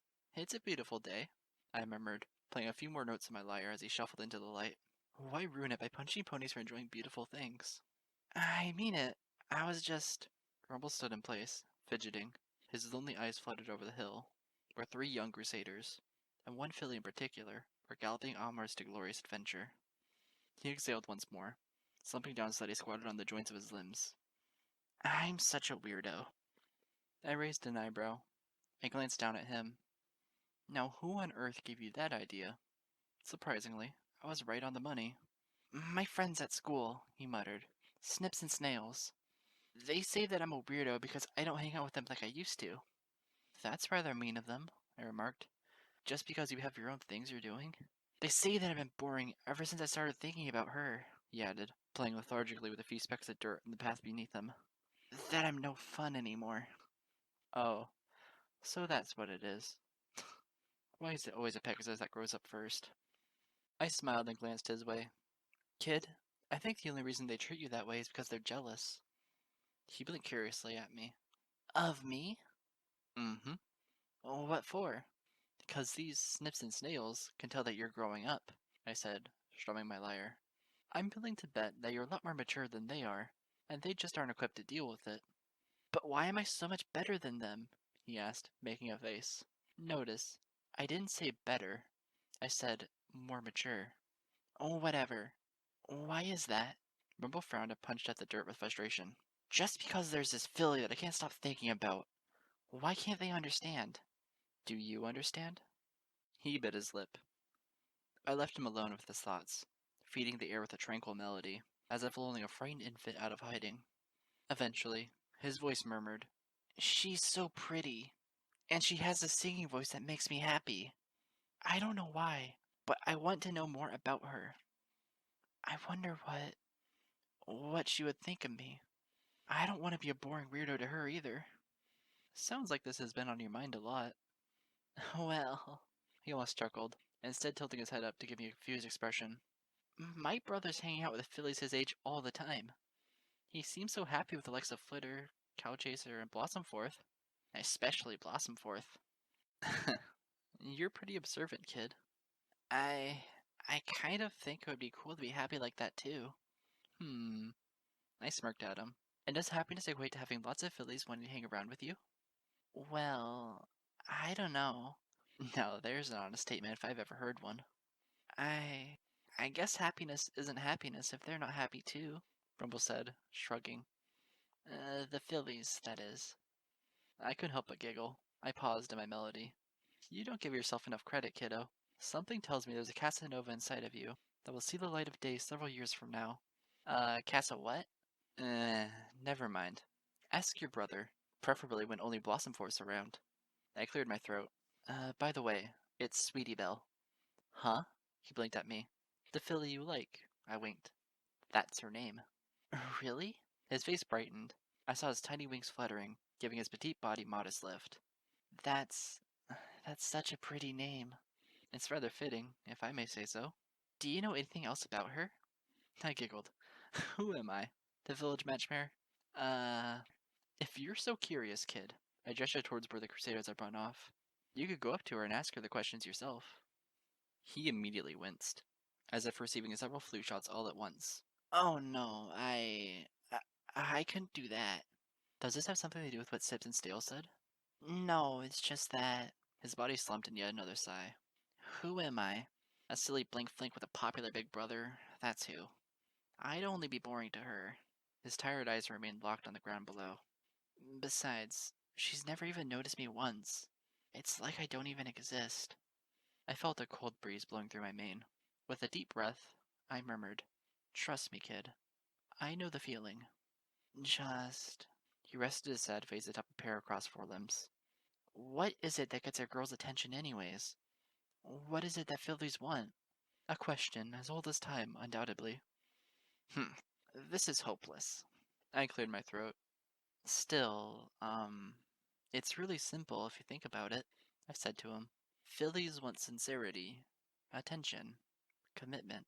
They want to know your feelings, especially if you're willing to share them. My eyes traced the sky, mesmerized by the bright blueness.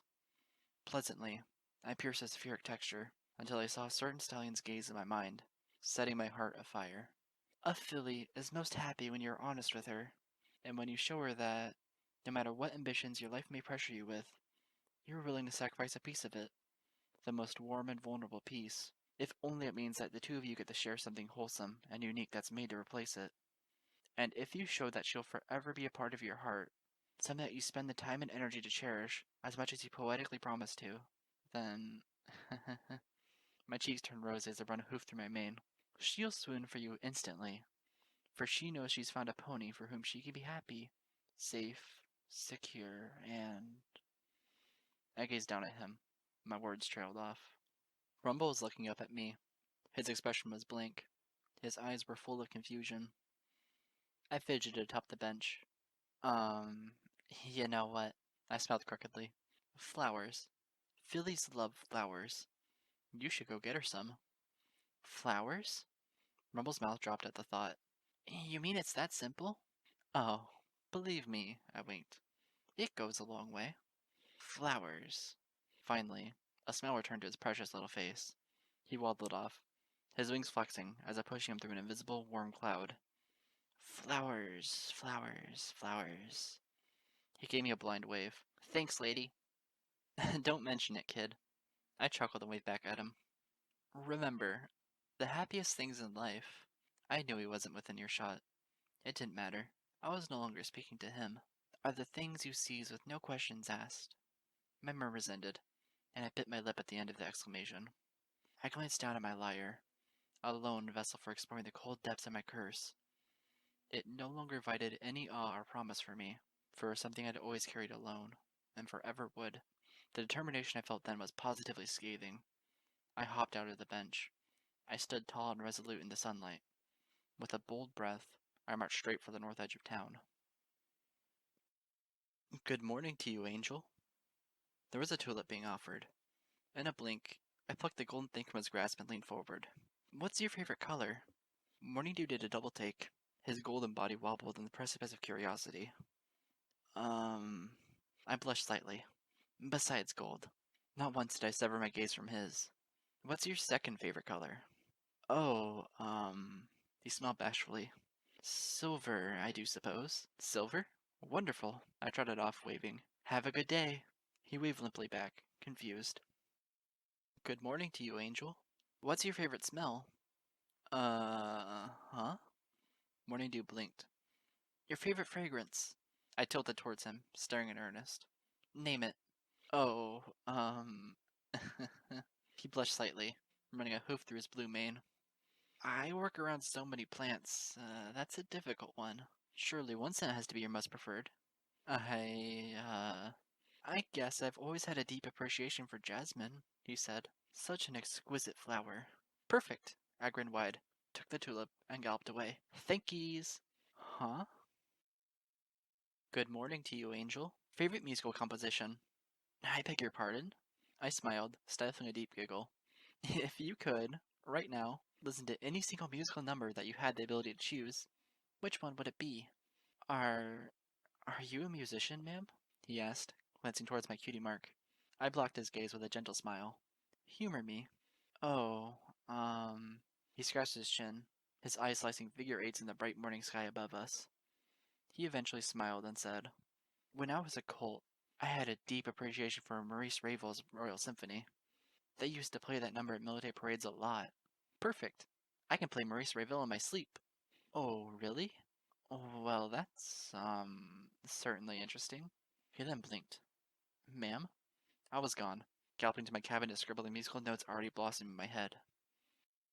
Good morning to you. What's your favorite place in Ponyville? Huh? Ambrosia and several other working ponies glanced curiously from the half-demolished hotel across the way. They watched as Morning Dew was caught in the gaze of a hysterically cheerful mare. If you had a vacation for planting flowers, I said, if you could spend an entire afternoon doing nothing but lying back and enjoying the beautiful weather, where would you go in Ponyville to do it? Morning Dew stammered. He teetered with a brief dizziness, recovered, and awkwardly dripped forth. Aside from the greenhouse, I'd go to the lake on the east side of town, I guess. The lake? Yes. Staring into the waters makes me feel calm. Meditative. Sometimes I go there to sit, relax, and simply reflect on life. Sounds wonderful. Ta-ta! I bounded away. Morning Dew's lips hung open with an unpronounceable word. He gestured dumbly with a hoof, glanced over his shoulder, and shrugged at Ambrosia and the other ponies, who simply shrugged back. In my cabin, I finished scribbling a rough composition from memory. I held the sheet before me and went over it with studious eyes, quietly humming the notes with a pair of numb lips. Blindly, I got up and trotted across the cabin. I stepped over the discarded sheets of the Lunar Elegy. I passed by my lyre until I stood in front of a wooden cabinet. Pausing, I turned and gazed thoughtfully across the tiny abode. Golden flowers rested where I placed them on an end table in the corner of my home. At the sight of the near dozen tulips gathered in a vase, I smiled. Then my face tensed in thought. I turned to the cabinet. By telekinesis, I opened the panels and rummaged through several drawers. I finally found what I was looking for, a silken length of silver thread. Raising it before my eyes, I turned and glanced once more at the tulips. In a strong breath, I marched over and started plucking each glistening blood one after another from the jar. The bell above the door of the Carousel Boutique rang loudly. Rarity was too busy galloping left and right across the interior to take notice. Oh dear, what did I put all that ribbon? I absolutely must bring some with me. Heaven forbid Fluttershy's dress might fall apart and I wouldn't have a single thing to mend it with. I almost forgot. Twilight's gown. One of those sparkling star patterns is bound to become unstitched. I winced slightly as I marched on nervous legs into her domain. Miss Rarity, have I caught you at a bad time? A bad time? Oh, no, nonsense. Rarity gave a flippant laugh as she stuffed a myriad of awkward things into her ruby-studded chest. It's only 2 days until the Grand Galloping Gala, and I'm at my wit's end. How could this possibly be a bad time? She paused and ran a hoof through a noticeably disheveled mane. Oh, blessed Celestia. Rainbow Dash had better take my warning seriously. I kept her golden crown away from rain clouds. The fashionista's eyes briefly burned like red-hot coals. If that thing turns out rusted during the dance, I swear, I will wrap her windpipe 3 times around her ears. Ahem. I boldly stood in front of her. I know this is the very last second and all, but I was hoping that you might— Negatory! Rarity waved a hoof in my face. Cease while you're ahead, darling. I apologize sincerely, but I cannot fashion a dress or perform any alterations for any customers at this current moment. If you desire to have something mended, add your name to the list, and I promise you that I shall attend to it as soon as I come back. But— I bit my lip and stared anxiously where I stood. This is really important to me. I do hate to be more emphatic than I already been, ma'am, she said, pacing back and forth between her various tools. But this is not up for debate. And before you ask, no amount of bits, gems, or even land deeds can possibly sway me to the contrary. With a metallic clank, I had slapped my lyre down onto the table in front of her. The Cosmic Waltz, I uttered. She froze in her tracks. She stared at me. I beg your pardon? The Cosmic Waltz, I repeated, my eyes firm. I can teach it to you in under an hour. I gulped and added. So that way you can dance to it on the spot, in any given situation. She immediately dropped every piece of fabric or tape that she had been levitating around her. Sold! She bounded towards me and snatched a sheet of measurements from my grasp. Tell me what you need. I swear. Caramel fidgeted with the bow tie around his neck. He stood awkwardly in the morning sun beside another stallion on the north edge of Ponyville. Both of them were tied to a silver carriage as they faced a long east road towards Candlelight. This thing's gonna strangle me. Why did I agree to do this again? Windwhistle was suddenly hovering down in front of him. Because Miss Rarity convinced you to. And Rarity is a close friend to Twilight Sparkle. She smiled lovely and adjusted the tie so that it fitted him properly. And Twilight Sparkle is the most influential Ponyvillian with ties to Candlelight. And if we want our new business to get off the ground, we need to spread the news of how friendly and serviceable we are.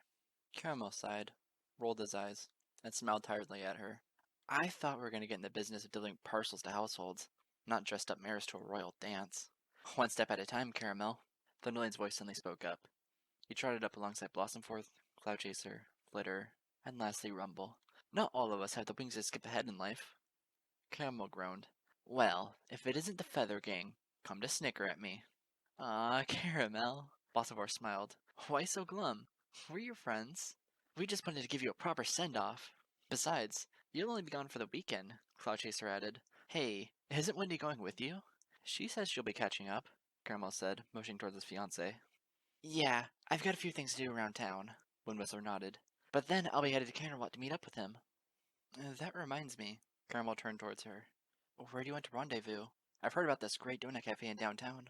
First thing tomorrow morning? Make that tomorrow noon, Windwhistler said.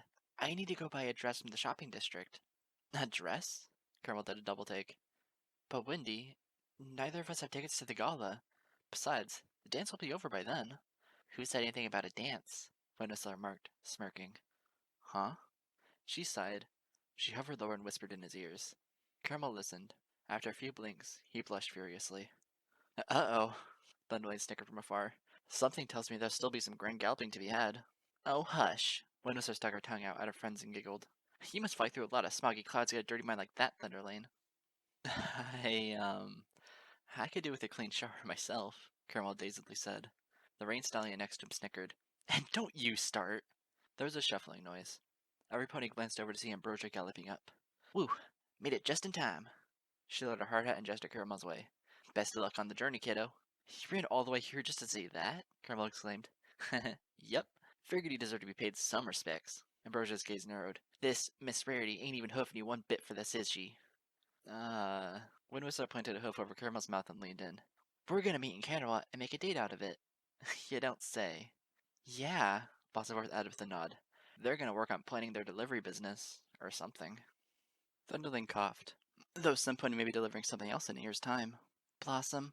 Yeah, Wendy? Smack Thunderling for me. Okay, girl. There was a loud thwapping noise. Ow! Thunderling rubbed his side and frowned at his significant other. You're just looking for excuses by this point. The two Pegasi sisters beside them cooed in unison. Oh, stuff it. Cloudchaser and Flitter giggled. Ambrosia chuckled. Rumble, as usual, was in another world. At that point, a tiny purple dragon was running up, huffing and puffing. Change of plans, guys. Spike climbed up the stagecoach in one single motion. Sweating, he adjusted the collar of the suit that was around his petite torso and uttered breathlessly. We're sitting by Carousel Boutique to pick the girls up there. What? The sign beside Caramel balked. They can't trouble themselves after so much sprucing up to trot a few blocks and meet us here. Hey! Spike's breath was briefly flaming. Lady Rarity tells us to move, so we're moving. Right. I see where this is going. Caramel rolled his eyes, then smiled up at Windwhistler. See you tomorrow? I'll see you in my dreams. You beat me to it. She hovered down and the two nuzzled each other closely. After a peck on the muzzle, Windwhistler took to the air. Caramel signaled to Spike, who then shook the reins. Onward to the gala. Don't you mean the boutique? Yeah. Right. As the two stallions pulled the silver coach away, Caramel's friend stood behind, waving and shouting good wishes. Ambrosia lowered her hoof in time to chuckle. I'll never understand all this fancy-smancy hullabaloo over a silly dance. Well, Amber, some ponies could do with a little extravagance from time to time. Ambrosia did a double take to her side. Mornin'? How long have you been there? Not long enough to get a word in, the stallion said softly. But no matter. Caramel knows he has my best wishes. Wendy as well. Morning Dew turned and smiled at the others. I heard there's going to be a little party of sorts in downtown. Is any pony attending? Ugh. Blossomforth rolled her eyes. You mean the mayor's genius little consolation party for those ponies unlucky enough to have been snubbed an invitation to the one true gala for the umpteenth time in a row? Pfft, yeah. No thanks. Besides, we all know how to party, and we do it all the time, Thunderlane said proudly. He glanced down at Rumble. Ain't that right, little bro? Rumble was muttering quietly to himself. Daisies, dandelions, roses? Yo, Earth to Rumble? Huh? Rumble jumped nervously in place, glancing up at Everypony. What? What the heck are you rambling about? I don't know. You don't know? The little colt gulped. In a squeaky voice, he innocently inquired, What's the prettiest kind of flower in Ponyville? Why, heck, Ambrosia gestured. Morning Dew here could tell you that. Though what for? Her eyebrows wagged. Is this certain little scamp fixing to give a filly some special gift? Huh? Rumble made a face. Ew, no. She probably doesn't even like flowers. Blossomforth gasped. So there is a filly. There is not. Rumble's voice cracked, and he blushed at what it sounded like. I don't even know why I was thinking about flowers. Oh dear, whatever are we going to do? Cloudchaser playfully ruffled Rumble's slick back mane. Rumble's turning into a romantic stallion right before our very eyes. At least some pony in his family is. Blossomforth added in a dull tone. Yeah. Hey! Thunderling glared at her. She giggled. You guys are stupid heads. Rumble frowned and waddled off in a huff. Don't be like that, little Rumble, Footer called after him. Dang it, sis. Look what you did. I'll go fetch the little booger, Thunderling groaned. You girls go elsewhere. I swear, you've been nothing but trouble all week. Blossomforth and the other two merely giggled and floated off in the opposite direction. Morning Dew watched the group dissipate. With a gentle smile, he turned and gazed at Ambrosia. So much excitement in the air. I swear, it's the same thing every year without fail. His eyes narrowed. What is it about the gala that electrifies a place as far away as Ponyville? Speak for yourself, Flower Plucker, Ambrosia muttered. I'm too busy with my work to give a darn. She turned and pointed past Morning's garden wagon, gesturing to where her co-workers were stringing up orange wire around the inner framework of the hotel. That there building is going to be biting the bullet tomorrow. It's just too dog-blamed stubborn to fall on its own. I read all the warning memos at the downtown bulletin board, Morning Dew remarked with a nod. Does it seriously have to come to this? What? You frightened there being a little bit of thunder in the middle of your garden tomorrow? Ambrosia shifted the hard hat on her crown. It's only gonna last a second. Besides, it's not like any pony's at risk. So long as I keep a safe distance if the charges go off. If anything, I reckon it'll be just the entertainment this village needs. It'll make the sad saps of this place forget all about the gallstone. Gala. Whatever. Well, Morning Dew said. I've said it before, and I'll say it again, Amber. Your job always has a certain grace to it. You lug. She waved a bored hoof before running it sheepishly through her white mane. One of these days, I swear, your eye for beautiful things is gonna be the end of you. Her words trailed off as her eyes squinted at a bizarre sight just beyond him. Her sweaty brow furrowed. Morning Dew blinked at her. Slowly, he turned around. The first thing that dawned his face was a smile. Well, now. He reached his hoof into the wagon and instinctively held forth a tulip. Good morning to you. Right then, his smile left him. His face drew a blank, but the gold texture of his coat remained as bright as ever. The next breath was wavering. Angel. I took a deep breath, poised gracefully before him. I was staring deep into his eyes, suddenly wide eyes, and in those blue pools there was no mistaking the reflection of what he saw. A mint green mare clad in a silk and silver gown. It was a modestly simple ensemble, the faintest gold trim embroidered about the cream-colored seams and the tiny floral patterns. My lyre hung unassumingly from a golden sash draped across my left side. There was something atop my forehead that glistened in the sunlight, bringing out the highlights in my eyes. It was a crown of tulips, framed broadly around my horn, made up of none other than all the flowers that he had given me over the past several days, in his past lives. When an amnesiac ghost went out of his way to charm me, as I was incidentally charming him right then. Well, I said in as brave a voice as I could. I didn't mean for it to come across as so pathetically demure. I only wanted this soft moment to be carried on soft breaths. If you aren't a charmer, I added with a nervous smile. Please say it. Please. He gulped. He was frozen in place.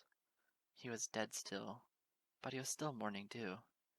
I am only charmed, he murmured. Oh, thank goodness.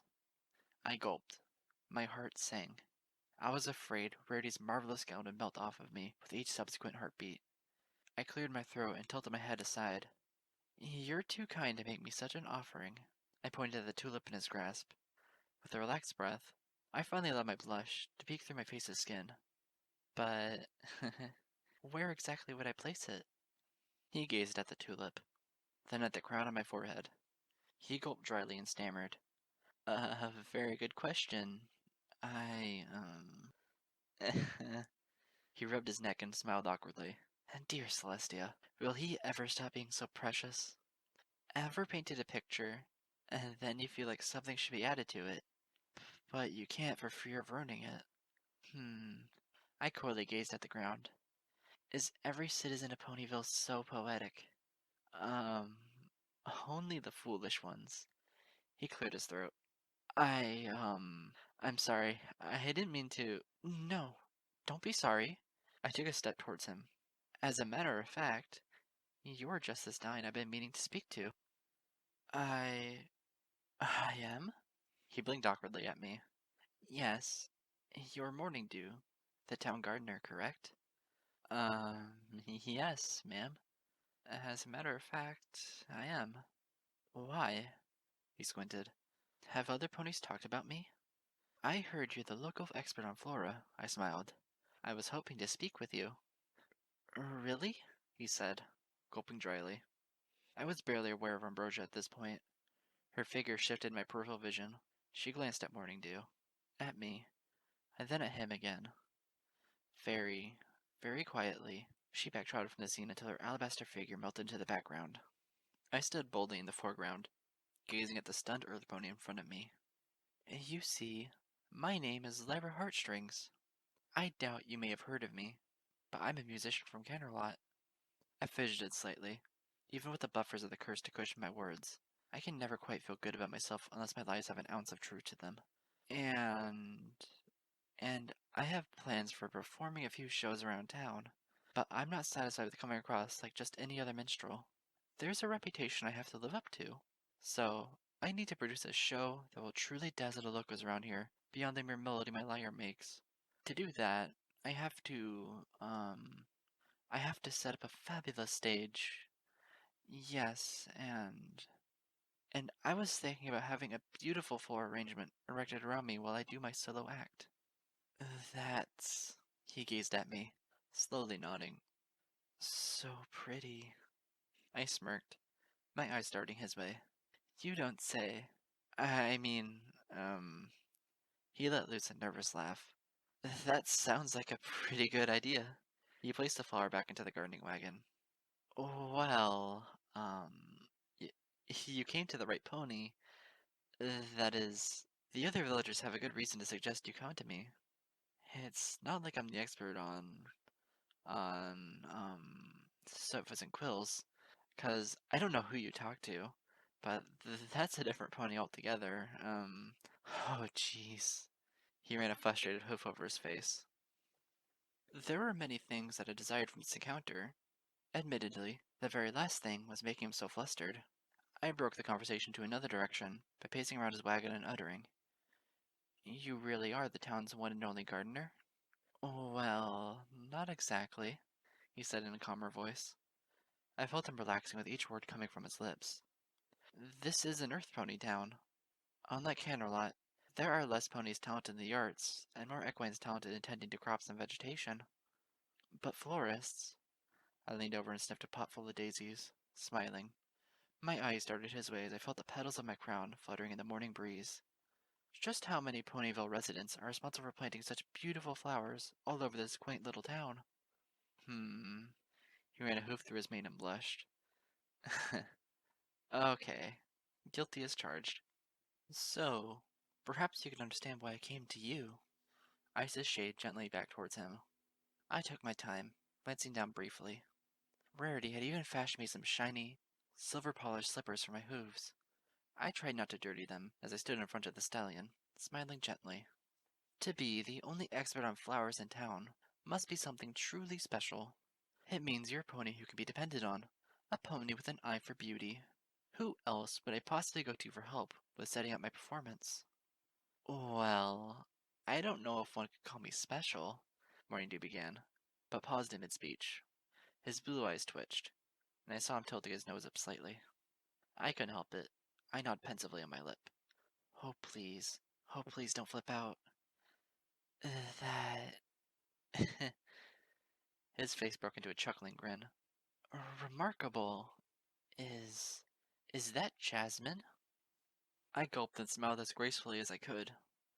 Yes. A true musician endeavors to be pleasing, in every sense. Ah, jeez. I'm already laying on too thick, am I? It's a perfumed habit I, picked up from Canterlot. I suppose it's unbecoming of Ponyvillian standards.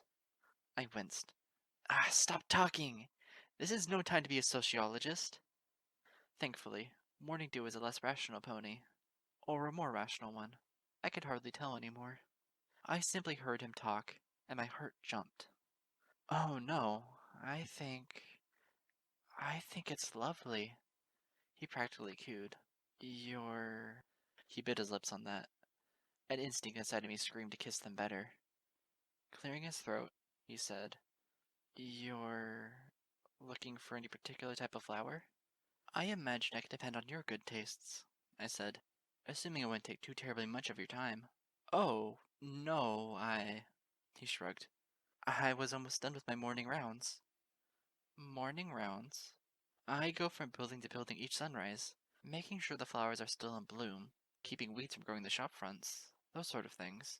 The mayor has always had a very specific vision for this town. There are many places to cover to ensure that dream. I can only imagine. I was considering going to the building across the street to pluck it free of wildflowers. You mean the one where those construction workers are clamoring all about? I asked, pointing to where Ambrosia and her cohorts were still hustling. Isn't that place about to be razed? Yes. It's only taken a month. And I squinted at him. Wildflowers? Seriously? I tried my best not to giggle. Are they really so salvageable? Morning Dew chuckled. Perhaps it appears silly, but I hate to see anything colorful go to waste, even if they're as common as oxygen. He glanced over at the half-demolished hotel. I know it sounds weird, but even a part of me regrets that in a few days, that old building will no longer be around. Once it's gone, a certain antiquity will be lost forever. What other ponies see as antiquity, another may perceive as an eyesore, yes? True, but I hate to think that life is so black and white. Really? He exhaled slowly, nodding. I've found it to be a useful belief, to try and see beauty in everything, especially the stuff in life that comes and goes. He gazed over at me, his handsome face calm and contemplative. After all, why do we have memorials, if they are not ways for us to cherish things of beauty that we can no longer touch? I wanted to respond to that. I wanted even more to just toss myself in his forelimbs and preserve those words with my tears. But I stood in place. I had worked so hard for this moment to be real. I wasn't about to shatter it, nor did I want to shatter him. You strike me as a very thoughtful pony, Morning Dew, I eventually murmured. The world is full of thoughts. Only flowers are worth growing, he said. Speaking of which, I shouldn't be wasting your gracious time. A candlelit musician surely has a busy schedule to keep. Isn't there gala for you to be attending? I giggled finally. I waved a hoof. Oh, that. There are far more charming places for me to be. I wouldn't want to be anywhere but in Ponyville at the moment. Well, if you insist. He performed a very timely bow. I am more than happy to be of help. If you would like to see a sample of the flowers I have to provide, I know of just the place to show you. Would you be so kind as to follow me, Lyra? Certainly. I froze in place. My ears rang. I looked sharply at him, squinting. Did you just... I'm sorry. That is your name, right? Lyra? Did I hear you correctly earlier? Yes, but... I broke out into hysterical laughter. He was blushing furiously, and yet he stood dead in place like a soldier caught out of line. I apologize. Is something amiss? No, it's just... the way you pronounce my name.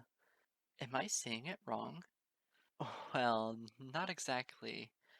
My heart was pounding. I hadn't the strength to explain to him that I was 1,000 times more amused than I was offended. I'm not used to ponies saying it like that. Truly? It's Lyra, not Lyra. I almost snorted, fighting to contain my giggles. It's so silly how you say it. He smiled bashfully and shrugged. The other way sounds rude, like I'm almost saying the word liar. Well, think about it. It's just like the musical instrument, lyre. Something you're a prodigy at, no doubt. Yeah, and I waved a hoof in his general direction as I nearly collapsed. I'm so sorry. It's just that all this time, if I knew you'd say it like that, I wanted to faint. I wanted to fly. Could he possibly be any more adorable? The unpredictability of the moment made me want to hug him all the more. Goodness, life is so goofy, isn't it? I, I don't understand, he remarked with a curious chuckle. When have I had the opportunity to say your name before, Miss Heartstrings? I felt the cold sheen of sweat forming at my temples. Whoops. Keep it together, girl. You can only tolerate a basket case so far. Oh, well, you're right. Do forgive me. Um, white lie, white lie, white lie. I'm not used to being up this early in the morning. I guess I'm a tad bit delirious. Good enough. It happens to the best of us, he said. Or only to the luckiest of us, the most handsome of us, the bluest eyed of us. If you would follow me, Lyra. You said it correctly. For once, it was just as I had ever dreamed of him uttering it. I floated after him as if on clouds. We ended up in the center of a fantastic greenhouse on the northeast edge of town. I had strolled past the translucent building on several occasions. Never before had I bothered taking a closer look. Probably because the path I took eventually led me past him, and I had far more charming things to look forward to on a daily basis. Now, he stood before me, talking to me, acknowledged me with a glint of joy sparkling in his eyes. Every awkward shiver, every bashful fumble was absent from his limbs. At the time being, he was confident, emboldened by the familiar flora hanging all around us. We were in his element, his world. I felt like a blissful wanderer on the threshold of this gentle stallion's kingdom, and every careful set of words that came from his mouth tickled my ears as I trotted after his pacing, narrating figure. Since you're from Canterlot, I can only assume you're used to affording a spotlight at your venues. So, it would be a good idea to go with bright flowers that not only complement your appearance, but also highlight your position on the stage. You have a lovely, flaxen streak to your mane, Lyra. Why, thank you. Ahem. So, I was thinking carnations, for if it's an inside show, an arched wreath with several blossoms would do the trick. If you're performing outside, however, I'm tempted to suggest these lilies here. He brushed his hoof past the plants in question. But, as you well know, the flower has its own common connotation, and I very seriously doubt you're performing at a funeral. So, to offset that impression, he trolled a few paces down and gestured towards another row of flowers. These daisies could be added to the stage, and it would create a balance. You really do have a flower for every occasion or circumstance, I remarked, strolling along with him. It was very warm in here. I pretended that was because of the glass panels surrounding the greenhouse. That's quite remarkable. Ponyville is a tranquil, peaceful little town, Morning Dew said. As we strolled along the sample flora, he made a great deal of effort in brushing aside jutting leaves and branches so they wouldn't brush against me or my dress. I silently smiled at his subconscious gestures. We have a lot of time on our hooves, compared to the likes of Philadelphia or Manhattan, or, I dare say, your hometown. Canterlot isn't as busy and stressful as many ponies here in the country may think, I said. After all, it is the center for equestrian arts and sciences. You don't achieve that pinnacle by fighting through morning traffic every day. I imagine they must have entire legions of gardeners employed in beautifying the city, he said. Especially with Princess Celestia and Princess Luna dwelling there. The ponies who landscape the palace must be none other than Equestria's absolute best. Oh, they are good, I said with a nod. They are royally tested and approved, no doubt. But are they the best? I came to a stop and pivoted to face him. The palace groundskeepers do their job because they are bound by it. There's something to be said about such a noble duty. But it's the same thing that has been said in countless generations before. Passion, however, is something that is all too often sorely missing, even in the deepest bastion of our country's most sacred alicorns. Perhaps, then, that is why so many souls from Candlelight come to visit this town, Morndew said aloud. They've spent all their days surrounded by tradition, but then they come to Ponyville because they're searching. I smiled deeply. Searching for what?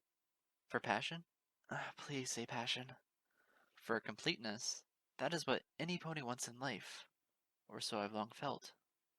A breath escaped my lips as I smiled towards the flowers. Okay, that was even better, in a way. Funny how so many ponies from all over Equestria are headed to this silly gala tonight, as if it's the one thing that will ever define their lives. I don't know about you, but I lived in Canterlot all my life. The gala is hardly what it's hyped up to be. A pony would do well to pursue whatever he or she wants, and not let something that's popular become the apple of their eye. Like becoming an accomplished musician? He remarked with a smile. Well, that's just me. I gulped and gazed intently at him.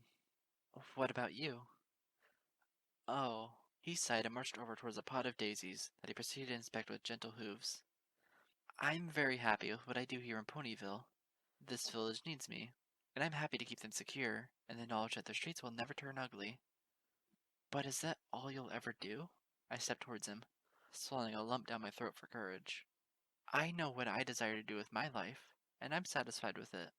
I think that should be the same for every pony. But if we knew what our lot in life was, that would ruin the suspense, don't you think? I merely giggled at that. He looked at me strangely. In response, I cleared my throat and said, Don't mind me. I think it's a charming excuse. His face was briefly deadpan, as he gazed at the daisies once again. What you call an excuse, I call the hooves of fate. I bit my lip at hearing that. I remembered the bashful stallion telling me his life story the other day beside his gardening wagon. All of this pretense and preparation. Could it be possible that I still hadn't pierced the layers that deeply? Maybe I was trying too hard. Maybe I was. I personally think the carnations would be a fantastic choice, he spoke up, his charming voice reverberating across the glass panels around us. I've always found them to be an easy accessory to a public presentation, be it poetic or musical. His lips curved softly as he glanced my way. It would most especially be complimentary if you wore an ensemble like that while performing.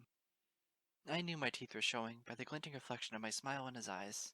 So, you like silver? He instantly blushed and gazed towards the hanging greenery beyond. It's a very flattering color for a dress. Let me ask you something. I bravely shuffled closer towards him. I breathed lightly, my lungs on fire. The place was smoldering enough as it was. Carnations, lilies, daisies.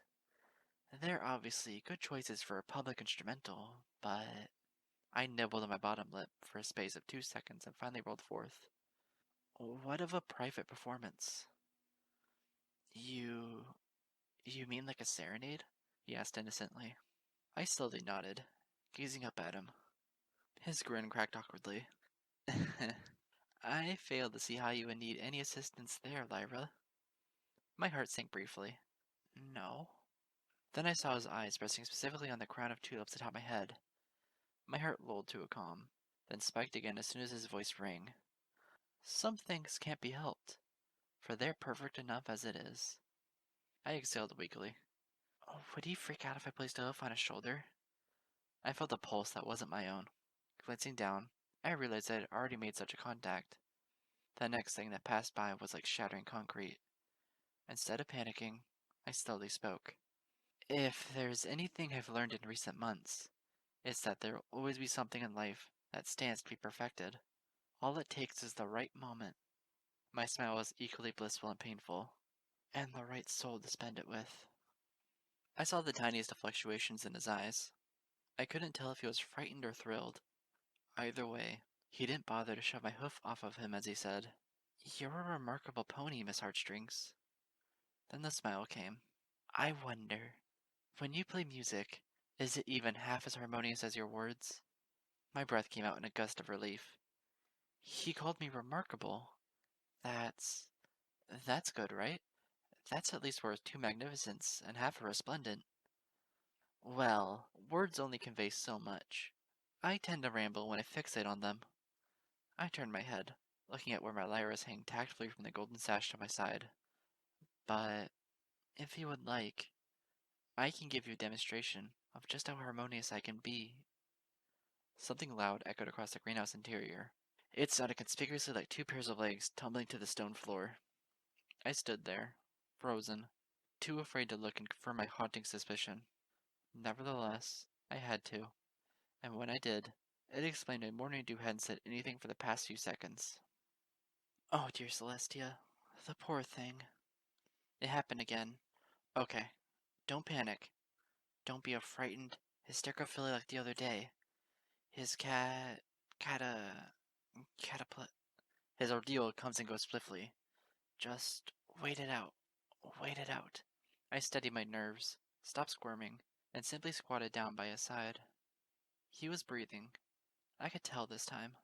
The greenhouse was deathly quiet, so that I could detect the gentle wheeze pouring in and out of his nostrils as he remained lying there on the floor. His forward limbs twitched ever so slightly, and the contours of his face occasionally creased and uncreased. I tried to imagine what a life like that would be like, to be incapable of expecting when or if the lights might go out and plunge oneself into paralysis. I tried not to pity him. I tried to ignore the horrible pit forming in my stomach, but I couldn't.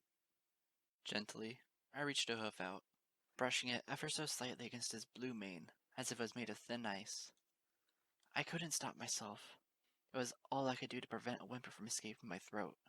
In my cursed existence, I had been vexed by ponies collapsing into fugue states all around me on a constant basis. There wasn't a part of me that envied Morning Dew for his condition, for not being able to be in control of oneself. For all of the evils of my curse, I at least had a grasp over my faculties, my sole anchor in life. And it was then that another horrid realization struck me. Morning Dew had collapsed. In the absence of his voice, I felt foolish, silly, and naked.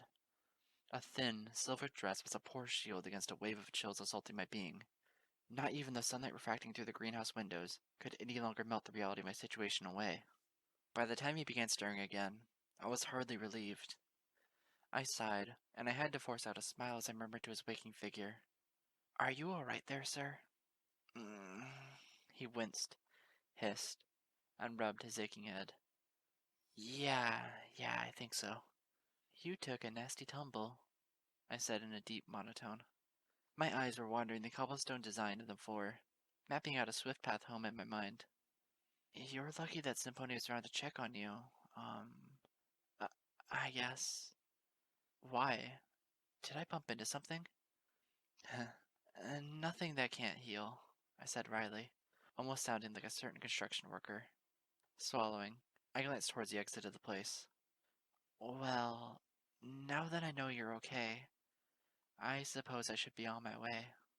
"Really?" Morning Dew blinked several times, then squinted up at me. "Does this mean that you've changed your mind about picking flowers, Lyra?" "Thank you, but I froze. Every part of me froze. Every part but my heart. With each heavy pulse, my head rotated limply towards him, bearing a gaping expression. "You..." My voice wavered. I didn't have the strength to hide it. "You... remember me?" "Oh, well," he shrugged. "It would be awfully rude of me if I didn't, don't you think, Miss Heartstrings?" I was breathless. The image of him was tilting up. I soon realized it was because I was helping him up to his hooves, almost yanking him. My forelimbs brushed against his, and I didn't want to let go. Say it one last time." "Say what?" I clenched my eyes and looked away from him. "My name, please. Just say it." I felt his voice in greater proximity. He must have been looking at me up close to see if I had banged my head. "Lyra. Lyra Heartstrings?"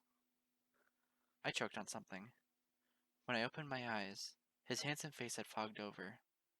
I stared at him, unblinking, until the image cleared, and it was just as crystal clean as from my dreams. "Where would you like to take me?" I murmured. Morning Dew raised an eyebrow. Pardon? I winced. My voice squeaked. What I mean is... I smiled, tilting my head at an angle. I wasn't sure what I wanted him to see less. My burning cheeks or my moistening eyes. Would you like to take a walk together? Morning Dew glanced at the flowers. With the business at hoof, he opened his mouth to protest. But after a lingering pause, he gazed down at me and grinned with ease. Certainly, I would like that, Lyra. Good, I exhaled, nearly bouncing in place as I grasped one of his hooves with both of mine. I know just the place.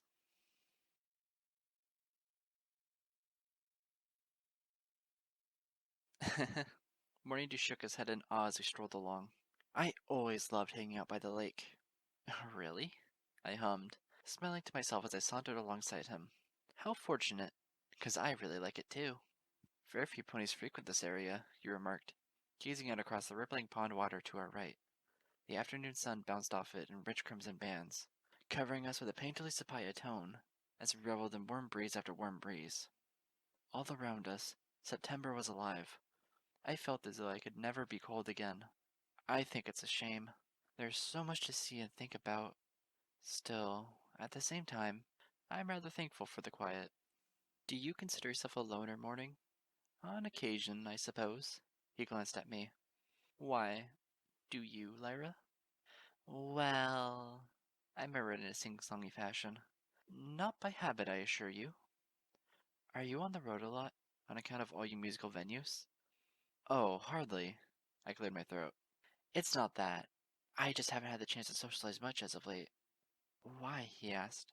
You seem a natural conversationalist. You, you really think so? Indeed, he chuckled. Although... Although what? A tad bit on the philosophical side, he remarked. So? I smirked wryly, sidestepping an overturned log so as not to ruin Rarity's dress. You mean to suggest that mares shouldn't be allowed to philosophize?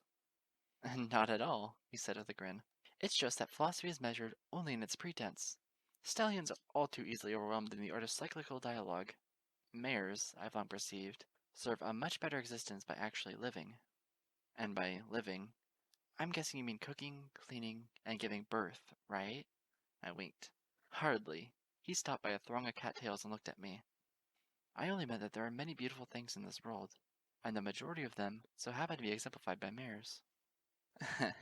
Easy for you to say. Indeed, it is. I giggled, shaking my head as I paced around him. You're a little bit backwards, Morning Dew, sir, if I may be so bold to say. Trotting backwards is a good way to practice for doing what counts forwards, he replied. Besides, I can't pretend that all codes of chivalry apply to modern life. It was you who swept me off my sleepy hooves back there in the greenhouse, not the other way around. His gaze fell bashfully from mine. I thank you most kindly, Lyra. It's never too late to be a maid in shining armor. Well put, he said, then glanced at my shifting hooves. Are you tired of walking? He asked. I smiled coyly at him. If I said yes, does that mean we can continue this conversation, sitting here where it's so nice and peaceful? A gentle colt is never too forward to assume anything. Well, that's too bad. Let's sit our flanks down already. At the last second, he reached a hoof out. Both curious and amused, I took it, and I found him ushering me to a flatter stretch of grass that only an expert gardener such as him could spot. I took my sweet time smoothing out my dress before sitting down, and he took even more of his own time, politely waiting until I was done before squatting himself. I didn't always enjoy this kind of peace, he said. Oh? I gazed curiously at him. Was it by choice? As a matter of fact, no, he remarked, gazing across the rippling waters. I grew up in a military household, and if there's one thing you should know about military households, it's that they never remain in one single spot for too long. Most colts my age would easily adapt to being constantly on the move. But me, with my rather embarrassing conditions, like that which made you take an impromptu nap just moments ago? He nodded somberly. Ahem, I didn't exactly fare too well. It must be terribly unnerving, I said, to have grown up without a firm base, and to not even have an anchor to cling to when you felt ill. My parents were my anchor, he said, as were the other ponies they worked with. I have, and always will have the deepest respect for equines who selflessly serve the royal alicorns in their land. It's just... He lingered slightly, his blue eyes blending with reflections of the shallow pond water. I wish I could contribute more than just my respect. So many stallions my age have given their part. I hope that someday, before I'm too terribly old, I'll have the chance to give mine. I gazed out aside, measuring the seconds that dripped by, until I bravely asked, "Is it that you have something to prove?" He smirked calmly my way. "More like something to gain." "Like what?" "Clarity," he blurted. "Clarity?" Morning nodded slowly. "There was a moment, a very special moment in my young life. As all ponies have their own moment of magical epiphany." He gulped and gestured as he spoke. "But for me, it wasn't just about discovering who I was and what I was meant to be. It was a metamorphosis, where I came out of my sickly youth like a dawn sunrise breaking apart a fog. Ever since then, I understood what I wanted to do with my time on this earth. And yet, while the logic of the matter remains, I found myself losing touch of substance." He glanced at me. I smiled gently. "You're not the only pony who loses control of his faculties from time to time, Morning. Be it dizzy spells or afflictions of the spirit. We all serve to be reminded of what it is that made us, and how we stand to be rejoined with that glorious insight once again. That's a charming hope to cling to, Lyra. But sometimes I fear... Fear what?" "That it's too late," he shuddered. His eyes locked onto something pale and gleaming from his past. "I fear that the only way to grasp a hold of what's truly meant for me is to somehow reverse time. To become that young colt once again. To have the world of confusion melt away like it only could that one occasion, and that one occasion alone." I nodded slowly. "Yes, you and I can analyze the woes of the past to death with enough words to make a novel out of." I smiled brilliantly. Or, or, he looked at me. He had to squint from a glint of reflected sunlight. I had pulled my lyre up into my forelimbs. Sitting in front of him, I charged a pulse of telekinetic energy into my instrument strings. Or, we can recreate that which is lost with the gifts given to us. I'm afraid I don't understand." "Shh." I looked deeply into his face. "Just relax, Morning, and listen." I closed my eyes. My mind scanned several scribbled musical notes until I saw the entire orchestration before me. Then, with careful precision, I performed a sweeping number, as bombastic as my streams could hope to suggest, rich and powerful and steady in its cadence.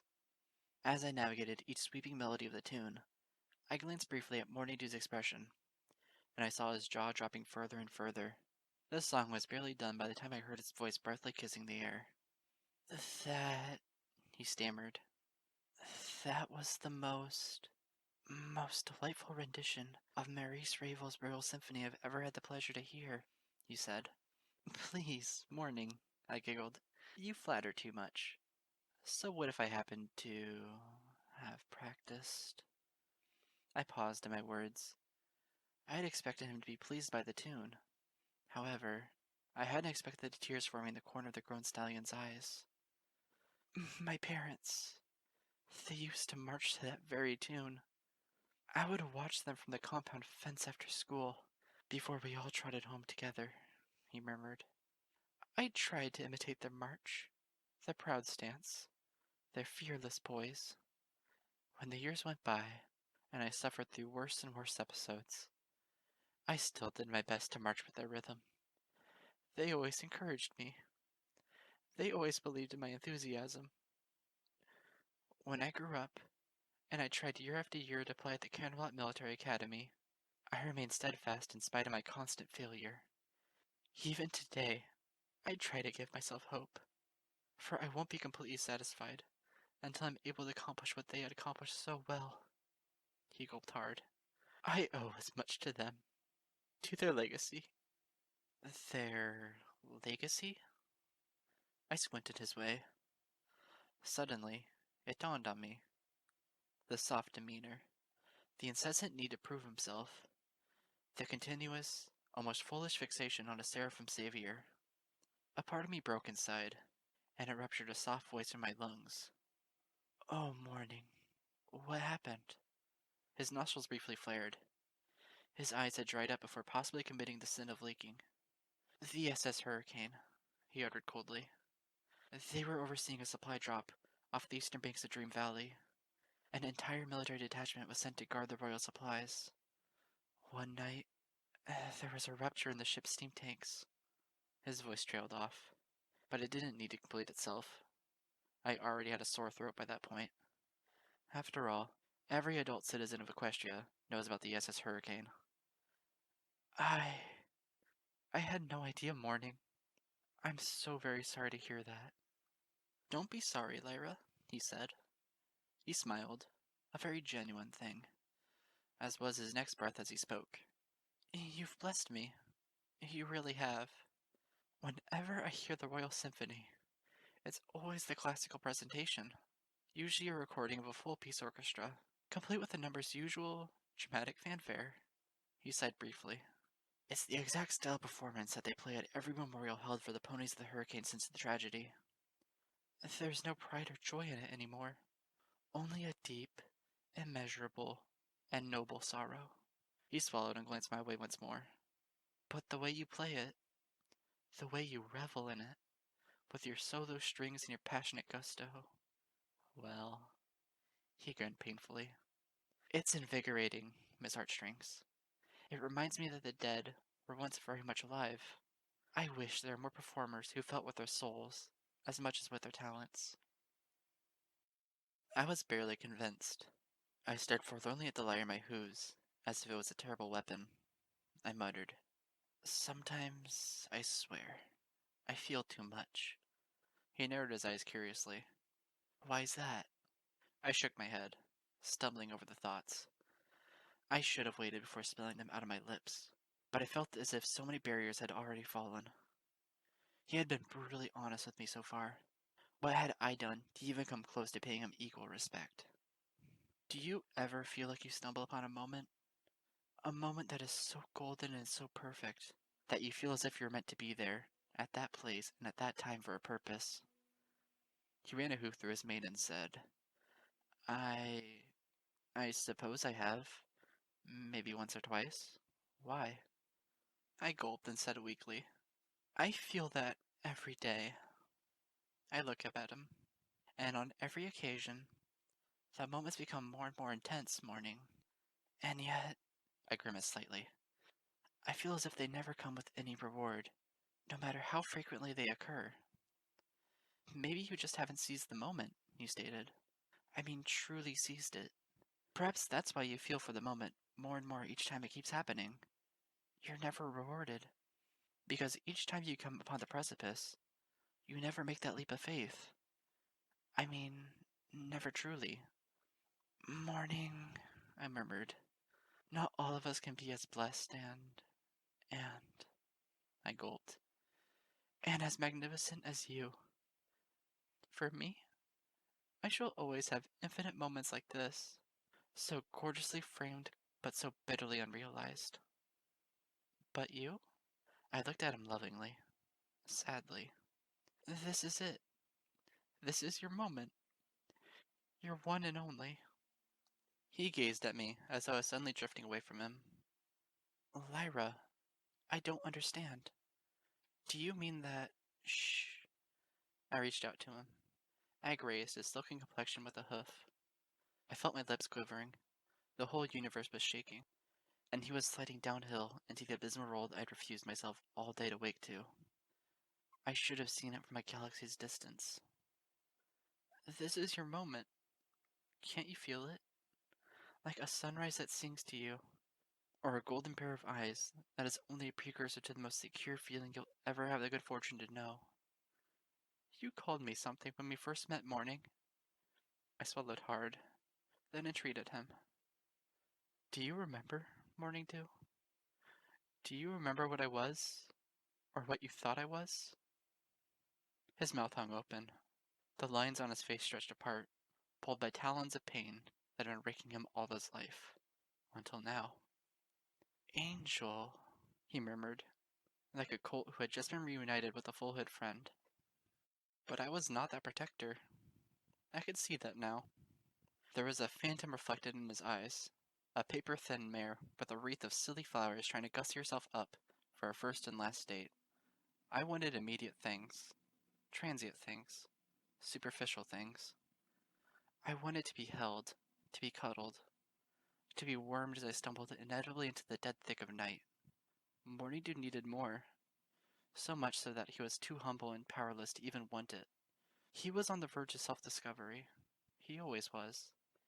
And every Ponyvillian dawn that he saw me, my eyes and my face were only teasing him upon the brink of such enlightenment. No pony should ever be toyed with on the advent of transcending his demons, and Morning Dew had more ghosts than any amount of flowers could exorcise. I may or may not have the power to free myself of this curse, but until then, I will never have the ability to free him. All my words would be for nothing. Even a tune carries itself only so far. I wished I had the courage then and there to accept that, but where my mind worked, my heart didn't, and a last part of me tried to do the impossible anyways. Morning Dew, I murmured. You are your own guardian angel. You always were. I sniffled briefly, then produced a brave smile. I didn't trust too much in what reflected in his eyes, but I continued regardless.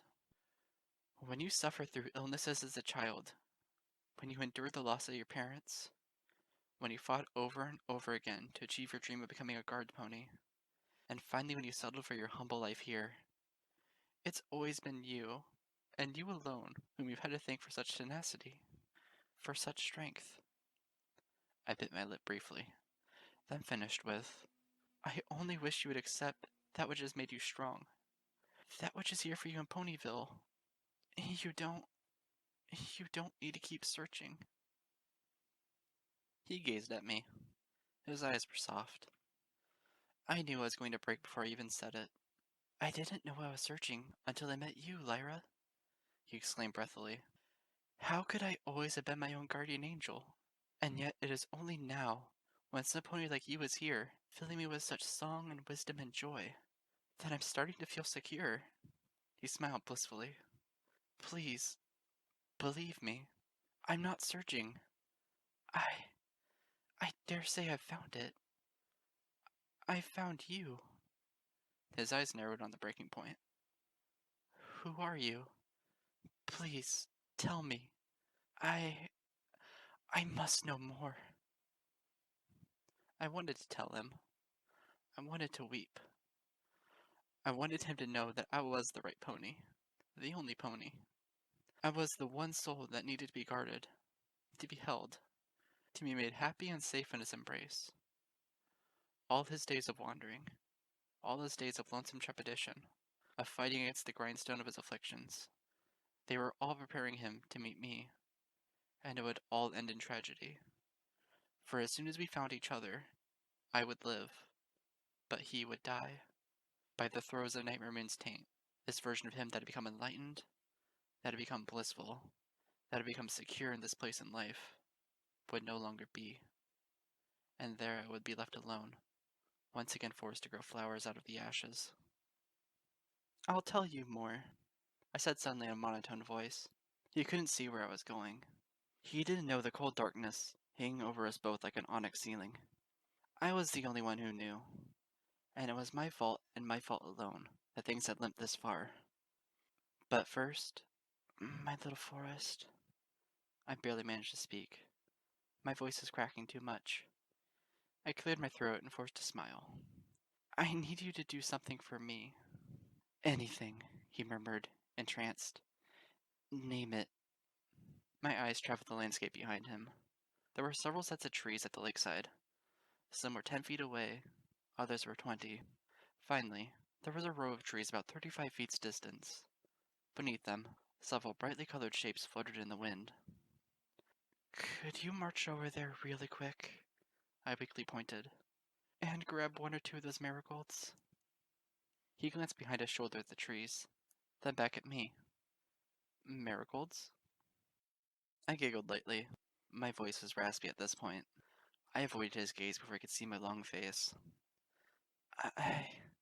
I want to explain something, and I need them to make an analogy. I gulped. Philosopher, remember? He blinked.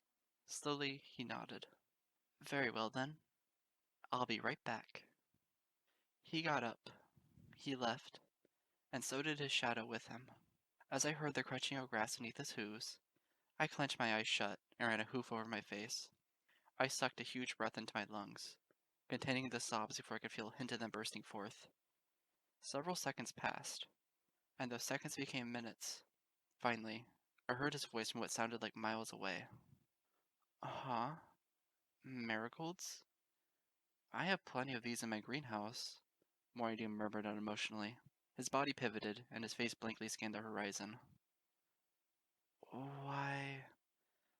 Why am I spending a perfectly good afternoon gathering more of them? This stranger may have looked my way, or he may not have. I had already gotten up and swiftly trotted away from the lake. After all, a murderer never stays at the crime scene. The cabin greeted me like a tomb. I stood there, the dress hanging limply off of me with the grace of dead skin. With every breath I took, the fragrance of morning dew became fainter and fainter, panting that entire afternoon with the transparent shades of a decaying dream. I lurched forward, my hooves shuffling lifelessly. I saw the abandoned elegies laying in a discarded phalanx.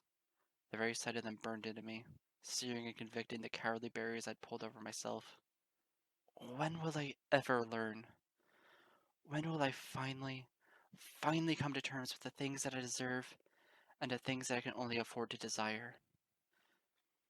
With a sigh, I levitated the crown of tulips off my head. I held the strung flower buds in two hooves. They were so fragile, so delicate, yet so devoid of life.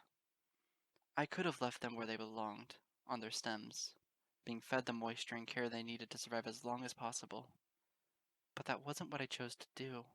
I plucked them from their foundations and threaded into a silken circle of superficiality. Just like everything I had done that day had been cheap and paltry and inexcusably desperate.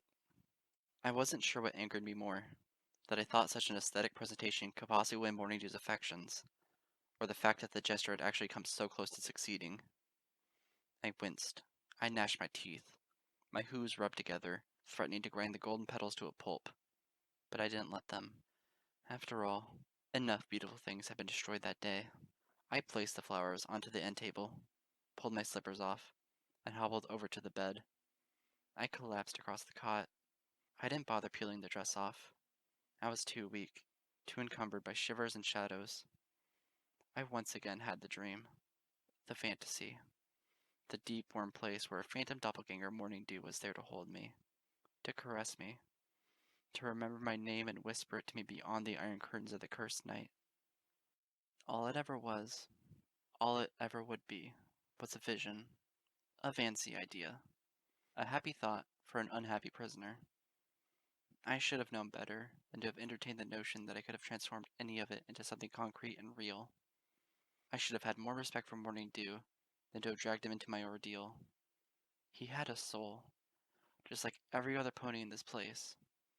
It was high time I came to grips with the fact that the things I do to the spirits around me, though impermanent, are still very much real and potentially devastating. My task in Ponyville was to trail a musical goddess, not to become one. It's one thing to seize a golden opportunity in life. It's another thing altogether to conquer it at the behest of souls too weak to retain meaning from the matter. I clenched my eyes shut and curled my limbs to my chest. All I had to do was accept it, to finally embrace it. I was alone. I am alone, and forever will be. It is my duty to unlock the elegies and nothing else. I've only needed to be reacquainted with my resolve. After all, what better task is there for a ghost to accomplish? That's the last of 'em, a pony in orange work gear shouted. He marched out of the bare brown shell that was left of the abandoned hotel on the north edge of Ponyville the following morning. I got it wired up and everything. We finally doing this? You can bet Princess Luna's spit shine a tiara we are, Ambrosia grumbled, rooting a timer on a silver device. Several sets of wires had been threaded out in the multiple doors and windows of the building. They all converged onto the contraption in Ambrosia's grasp. This had dang well better work. I want to go back to building houses and raising barns. I'm serious. The mayor doesn't pay us enough for this demolition crud. I don't know, Amber, the stallion chuckled, adjusting his hard hat. I always figured you were a natural for tearing walls down. No, that's what your mama does when she pays a visit to the outhouse. Hardy har har. Enough hijinks. Did the others set up a perimeter? Yep, they just finished combing over the area 4 times. There's nobody around for 100 feet. Good. Let's get this over with. Ambrosia paused, fielding with the timer to shout over her shoulder. Okay, Everypony. 3 minutes. Keep back like you've been told to. As it turned out, a thin line of random pedestrians were watching from a safe distance. They waved and cheered, with meager enthusiasm for the dramatic implosion that was to happen. Ambrosia gave her coworker one last glance. Ready? Ready, he nodded. And set. She twisted a lever. The silver device began ticking away as the timer counted down the seconds until detonation.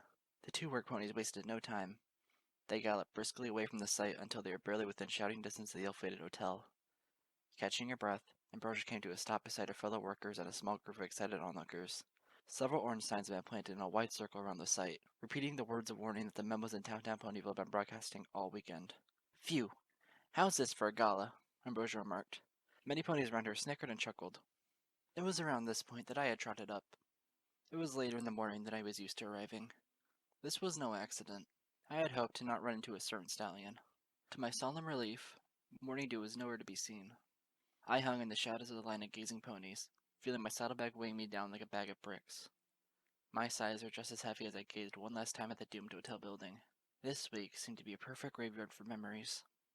I only wished I wasn't the town's one and only undertaker. I feel like something's missing, Ambrosia said. Don't say that, Amber, one of her coworkers grumbled. That ain't even remotely funny right now. She chuckled, breaking the tense silence as the ponies awaited the impending explosion. No, not that. Oh, I know. Morning Dew's a no-show. What's up with that?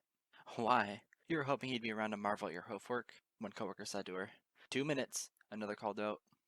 Ambrosia responded to the first pony. Perhaps it's for the best. He's always a sucker for sentiment.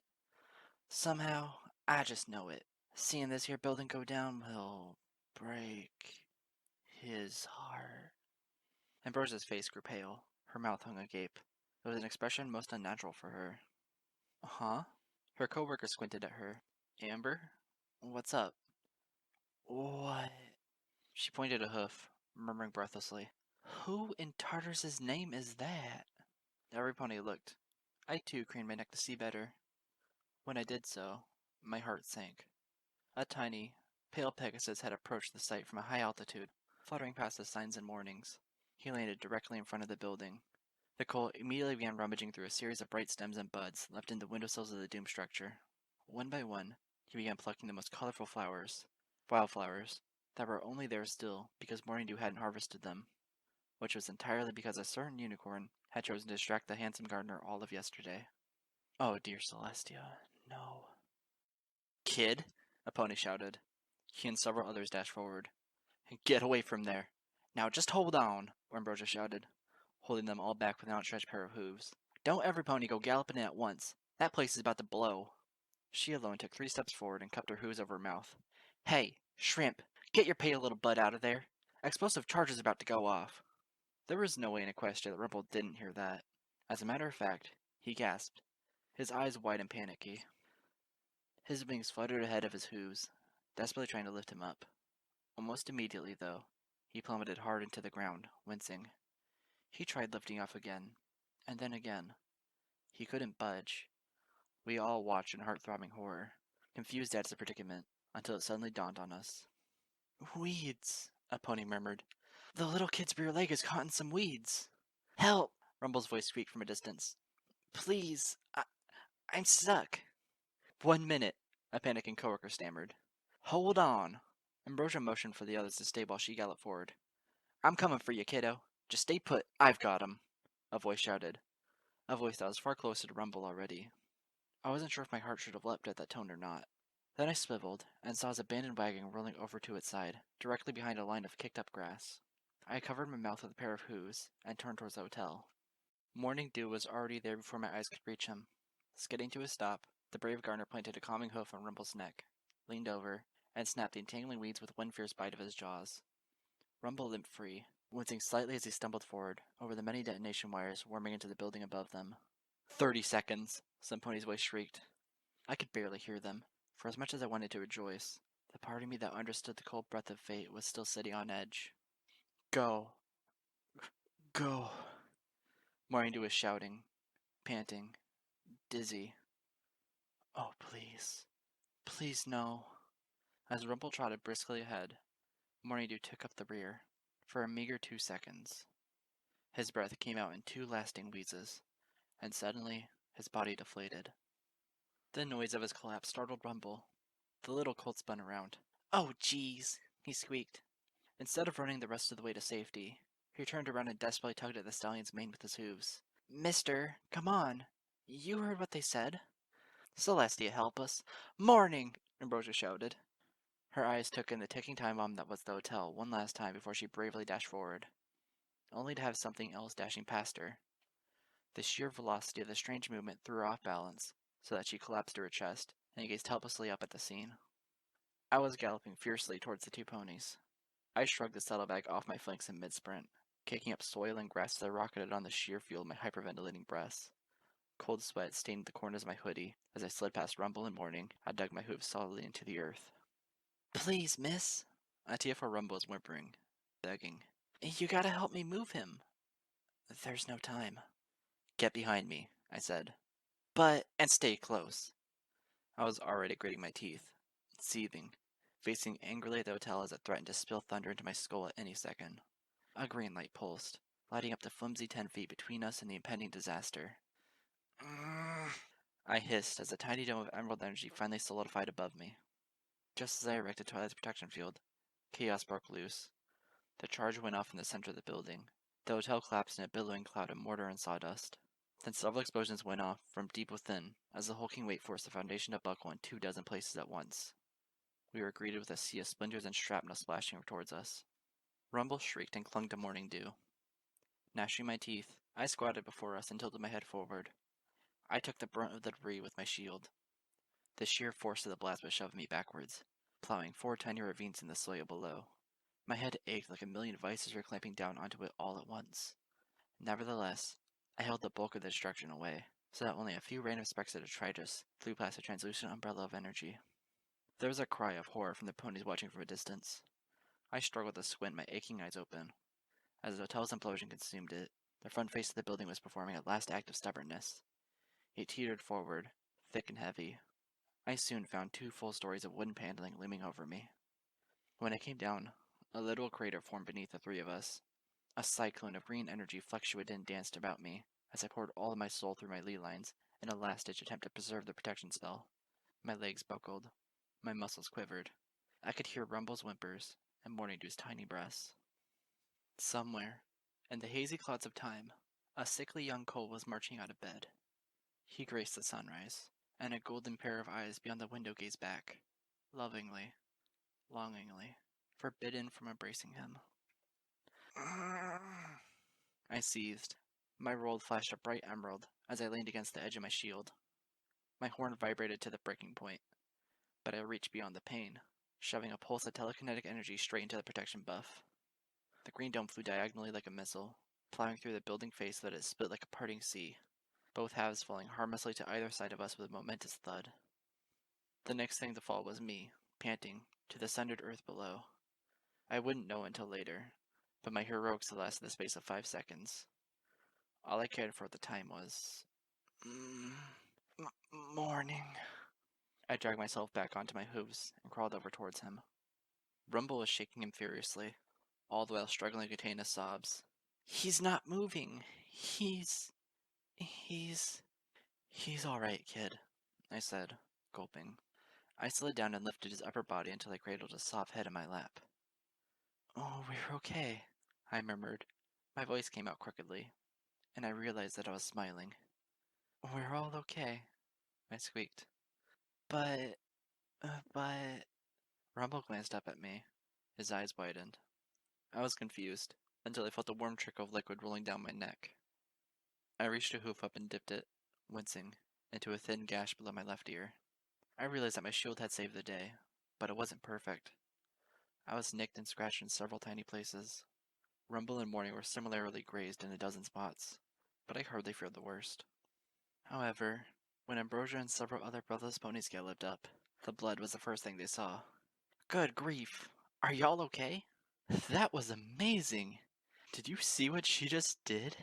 Praise Celestia. That was close. He's... I gulped, suddenly aware of how much I was panting. Oh, we're fine. We just need... You stay put, Ambrosia gestured. I never seen her look so frightened. Her green eyes were locked on Morning Dew's unconscious figure alone. We'll go fetch Nurse Redheart. Let's not take any chances now. I'm so sorry, Rumble whimpered, his eyes misty as he sniffled and cried.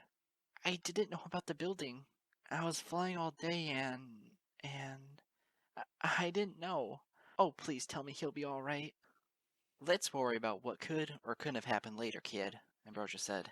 You can fly, can't you? Yes. I flashed a look towards the Colt. You're the fastest one here.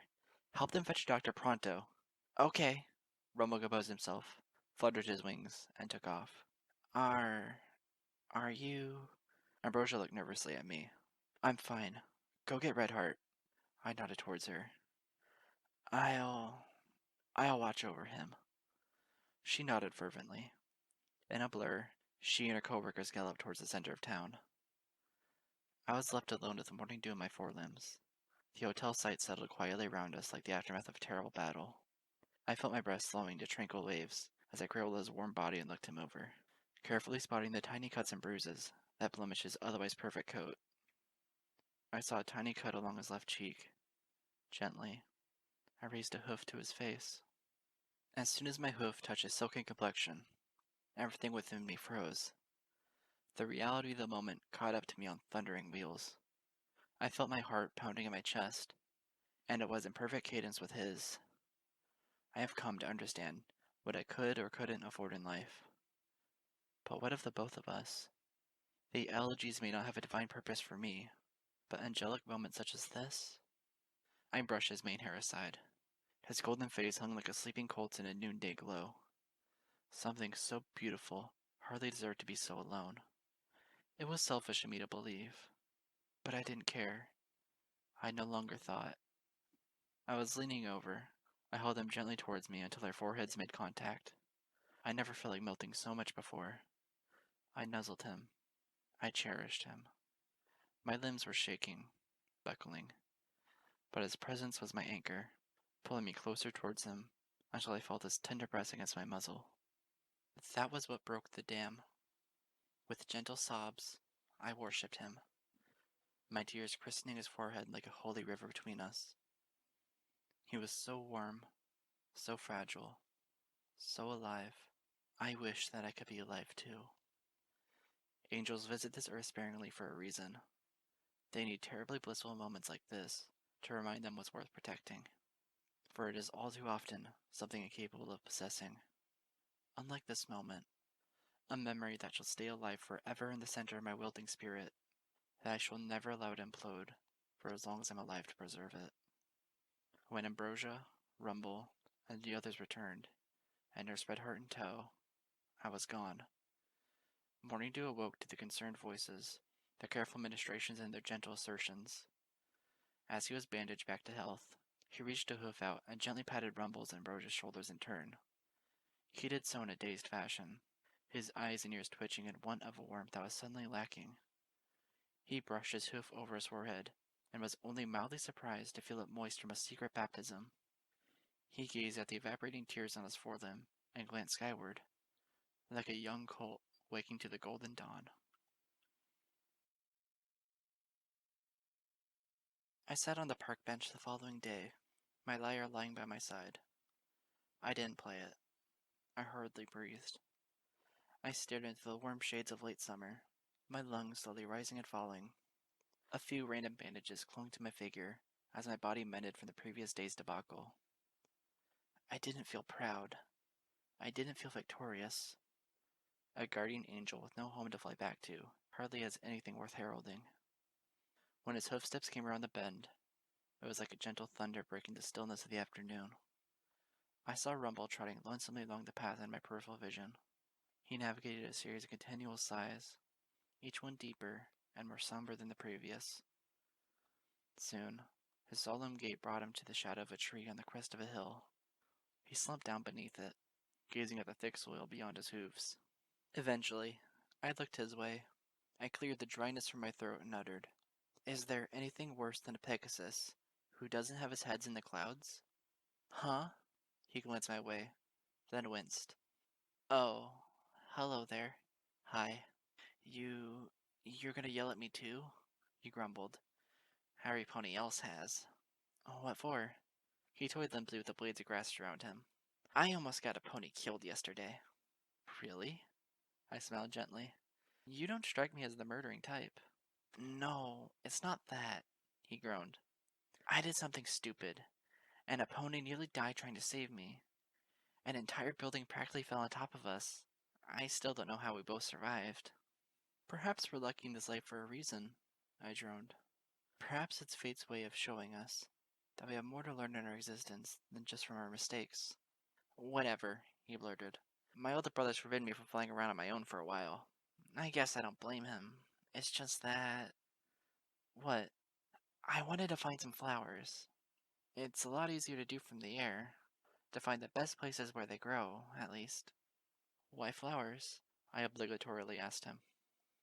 He bit his lip. "I don't know. Really. It just seemed like the right thing to do." "You like flowers?"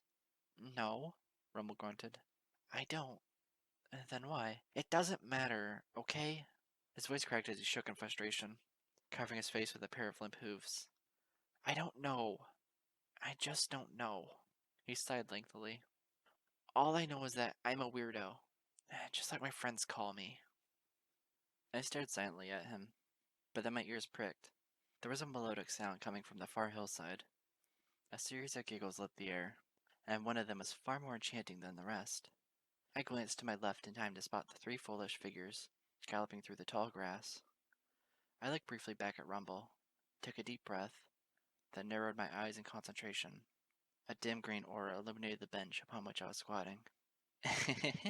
Applemoon's voice cackled. "Shucks, Scoots. You're pulling my leg. Did you really?" "Uh-huh." Scootaloo nodded with a devilish grin. She and the other two were garbed in their trademark burgundy coats. "Then, as he got back up, I told him, 'You better stop insulting Blankfanks, or else the next time I hit you, you'll cry every time you go to the outhouse.'" "Well, no wonder you had nothing mean to say this morning," Sweetybelle remarked, taking up the rear of the group as the three bounded over the grassy knoll. "You're the last pony anybody would want to mess with, Scootaloo." Before she could finish the utterance, a burst of green light snapped her cloak off her shoulders. She gasped and spun around, only to see her crusader cape flying away in a magical wind. "Oh, geez. Hold up, guys." "Ugh, what? Again, Sweetybelle?" Scootaloo's voice groaned. "You should fancy tying that thing to your mane," Avaloom said in a snicker.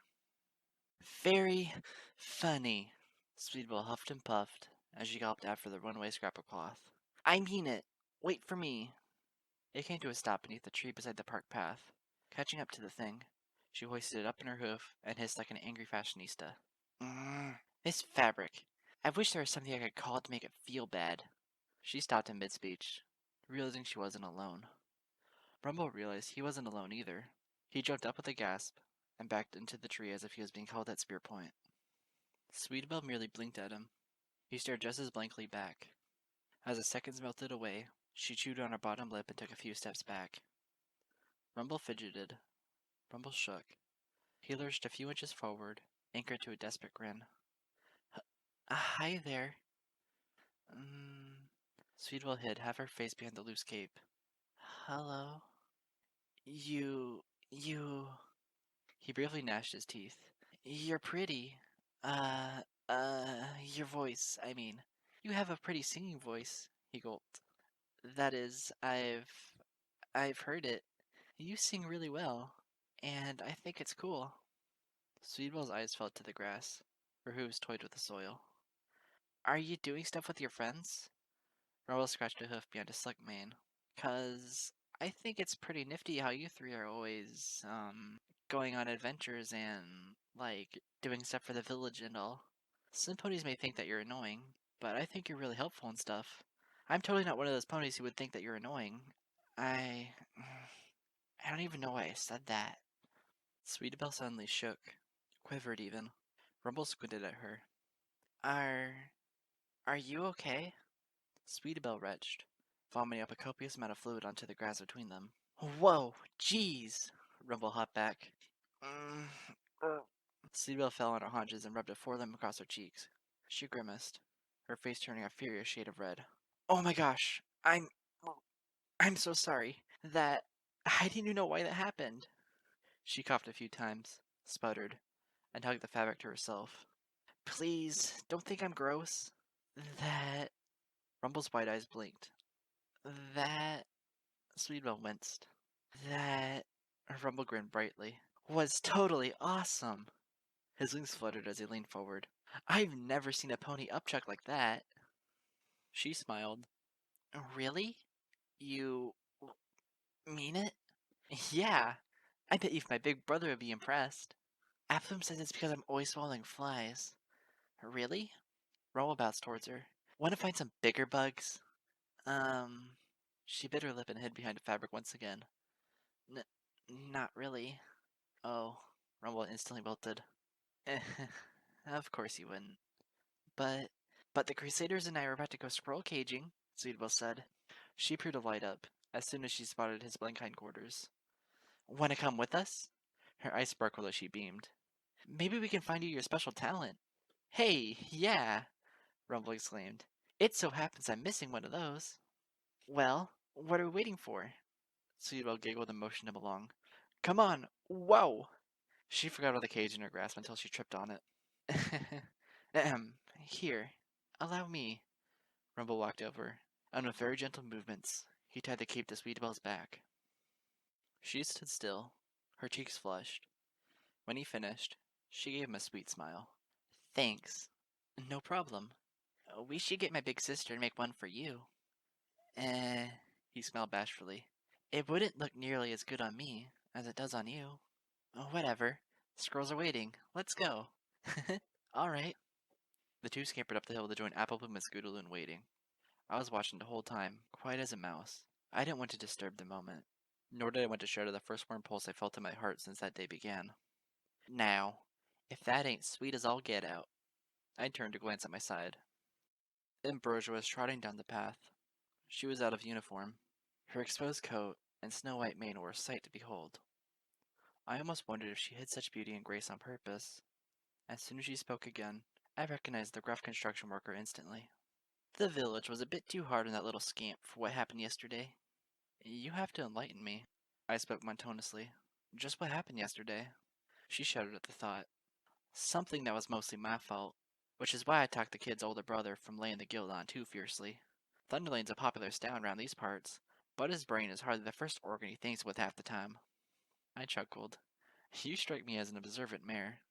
Not observant enough, I reckon, Ambrosia groaned. She sat momentarily on her haunches. I ran a tired hoof through her mane. I should have taken more precautions to keep ponies away from the hotel when we demolished it. I should have put up more signs. I should have spread the news to more Pegasi. I shouldn't have used time charges. It's easy to pick apart an impossible situation after it's happened before, I said. I don't see why you should be so hard on yourself. Everypony came out of it safely, right? Just barely. And 'tain't none of my doing, she grumbled. I swear, it's as if I've been too terribly distracted these last few weeks. It's not the kind of professionalism I've been hankering to show. Let me guess, I shrugged. The gala got your mind in the clouds? Ha! As if, she briefly guffawed. That rode the slipping crest of a sad sigh. I wish life was that dag-blame simple. If it's not the gala that's been distracting you, then what? I asked her with a chuckle. Then it dawned on me. My smile left as sharply as the breath coming out of my mouth. Who? She bit her lip as her face grew long. I've seen that look before, reflected in a charming stallion's blue eyes. 'Tain't no matter. I've prattled and rambled like a little fool, and it's just too late to make anything of it. Besides, I was born to be a real brute. What he needs is something gentler, some filly with more grace. I gazed softly at her. I gulped and said, What a pony needs, a pony often already has. I've learned that the ones who search the hardest are usually the souls who end up alone. There are worse fates, Ambrosia mused. Yes, I slowly, coldly nodded. There are. She fidgeted a final time, sighed the last layers of guilt off her shoulders, then produced a brave smile. Well, no sense in fussing the mistakes of yesteryear. I got me an apartment to start building tomorrow. I'd better go meet with my crew to start planning. Have a good afternoon, ma'am. Here's hoping you don't run into any more pathetic mares bent on thinking their troubles aloud. I waved as she trotted off. It's hardly a crime. She was too far away to hear me, and I was too frozen in my place to try and make her. Tell me, Miss Hotstrings, Rarity was saying. She sat across from me at the table in Sugarcube Corner, as the rosy candle led our conversation. If I may be so bold as to inquire, have you ever survived an impossible infatuation? I gazed up at her from my musical notes. I smiled. No pony ever survives an impossible infatuation, Miss Rarity, I said. Whatever you wore before the gala, that mare's gone now. But ask yourself, would you want that goofy, enchanted filly to come back and live in your body again? She blinked back at me, her face lighting up in the falling shade of the evening. No, she gently breathed, shaking her head with a calm smile. I imagine that I shan't be that mare ever again, and I'm perfectly fine with that. Still, I pointed with a quill levitating in my grasp. Memories. Memories, Miss Hotstrings? They're too delicious to give up entirely, so long as we know that they'll only remain what they flimsily are. I gazed at the crown of golden tulip buds, haloing the candle between us. What better a place for a fantasy to exist than the recesses of our minds? As for our hearts, however, it's up to us to prepare them for when the time comes that they'll be made or broken. No matter how extreme our fantasies are, we can never really anticipate the moment when true love comes, when we're transformed into something less starving, less lonely than previous shades of us. Brady took a deep breath. Her smile was a weathered thing, but it felt truer than any of the expressions she had graced me with previous. I feel as though I have been starving for a terribly, terribly long time. I nodded quietly, and some of us have even longer years left to remain hungry. After a pause, I brushed a hoof gently over the golden petals and added, Some of us, but not all. Quietly, Rarity finished her mug of coffee. She stood up, but before leaving she trotted over to my seat and rested a hoof on my shoulder. Just be sure starvation doesn't claim you, Miss Hotstrings. You are far too beautiful to expect nothing from this glorious world. I know it, Miss Rarity. I smiled peacefully up at her. After all, every pony is made to be loved. Her lips pursed upon hearing that. She gave me a sweet smile, something that was strung halfway between proud and melancholic. On a moist breath, she carried herself out the door of Sugarcube Corner and into the last waning light of day. Alone, I sat with my elegies. I glanced at Morning Dew's gift of flowers. I thought about beautiful things, and how all too often they were hidden for fear of the unknown. I was the only Cursor in Ponyville who had something legitimate to fear. More than that, it was my angelic duty to keep it that way. Standing up, I blew out the rosy candle, and briskly hoisted the crown of flowers at my hoof. The next morning, the noise of power saws and jackhammers filled the wooden framework of the skeletal apartment building with chaotic cacophony. On just any other day, Ambrosia would have been in complete control of the situation. Currently, however, she stumbled over equipment and bumped into wooden boards, all the while seething and rubbing her head as if afflicted with a terrible headache.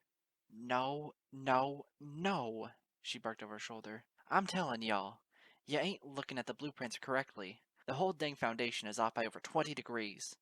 At this rate, I'm gonna get an earful once I try installing the windows. Oh, well, excuse me, Amber, another worker shouted back over the bedlam. I was only following your directions. And how many times have I told you, when I'm coming across this harebrain, chew me a new one? If you cared so much about your aching head this morning, then maybe you should be wearing your hard hat like a smart pony. Don't preach to me. Ambrosia rubbed her scalp again, sighed, and eventually grumbled. The reckoning's right. What am I doing? Trying to kill myself? Lethargically, she trudged across a stretch of concrete, squinting towards a wooden table. Now, where in tarnation did I put that stupid thing? She grumbled, looking everywhere for her article in question. I swear, I put it right here. Did Simponi move it? She froze in place. her mouth agape. The hard hat was lying across a stack of toolboxes. What was more, it was upside down. What was even more, its hollow center was filled to the brim with golden, silken tulips, an entire crown of them. She flopped her flanks down as she gazed limply at the thing. Her head shook with each pulsing heartbeat. Reaching a soft hoof over, she gently grazed the soft petals. Why, that sissy little sap.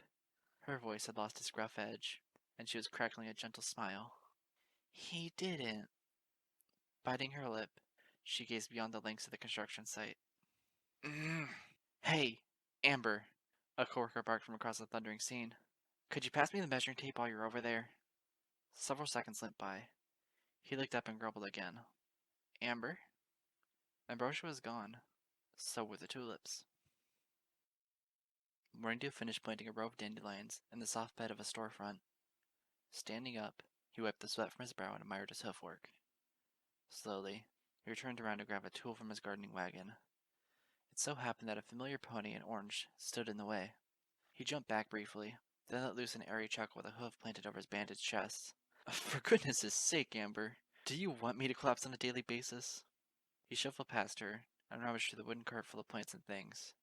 Oh, what brings you here? I thought you were working on the other side of town this month. She stared after him. After a courageous breath, she muttered, Are you fixin' to see me wear him? Is that it? Marty tilted his head up, blinking towards the horizon. He turned and squinted at her. Huh? I don't read you. She slowly lifted the hard hat in her grasp. She chewed on her lip for the length of time it took for her to gaze down and see the tulips gathered in a circle within. Oh, wow. Those are... He narrowed his expert eyes. Those are several days old, but still remarkably fresh. Only a pony like you can grow them flowers to last that long, Mornin, she said. Well, I guess, but... He stopped mid-sentence. Fidgeting, he cast her a look that was too confused to appear guilty. She read the truth in his expression anyways. You didn't send them, did you? He slowly shook his head. No, Amber. I'm sorry, but I didn't. What? I mean, how did you think? Her breath squeaked out of her as she smiled painfully down at the hard hat and the treasures therein. I know, it's silly. No, I mean, it's not as silly as you think. Of course it is, Mornin. It always is. Amber? He gulped and gazed at her worriedly. I don't understand. You do. You just pretend that you don't. Like I pretend that I don't. She ran a hoof through her mane and cast a vulnerable gaze towards the remains of the crumbled hotel across the street. A deep breath escaped her lips. I catch you looking, Mornin. Looking, Amber? At the likes of Caramel and Windy, at Thunderlane and Blossom Forth as well. And I think... No. I know. She choked on a soft breath and gazed back at him. It's the same way you look at me. Morning Dew said nothing. He merely hung his head and dug his hoof into a loose piece of soil. Yes, yes, she chuckled bitterly, sitting down on her haunches finally, and all but hugging the hard hat to her chest. I'm always going off on you and teasing and the like. It's stupid. We both know it, and we both know it's just to cover something stupider. It's not stupid, Amber. Don't you try and placate me none. She briefly frowned, but her expression melted in a vulnerable glance as she leaned forward. How come it feels like you're always searching, and I'm always waiting, and the days just go by faster and faster, and all we end up being is alone? We're not exactly alone, Amber. We are, Mornin. We are, and... She winced as her eyes moistened. A sniffle came out of her, then... I almost lost you yesterday. I almost lost you, and I feel mighty horrible. I feel horrible because I feel that way, and yet I've never had you to begin with, and I'm so sorry. Please, Borny gazed warmly at her. Don't be sorry.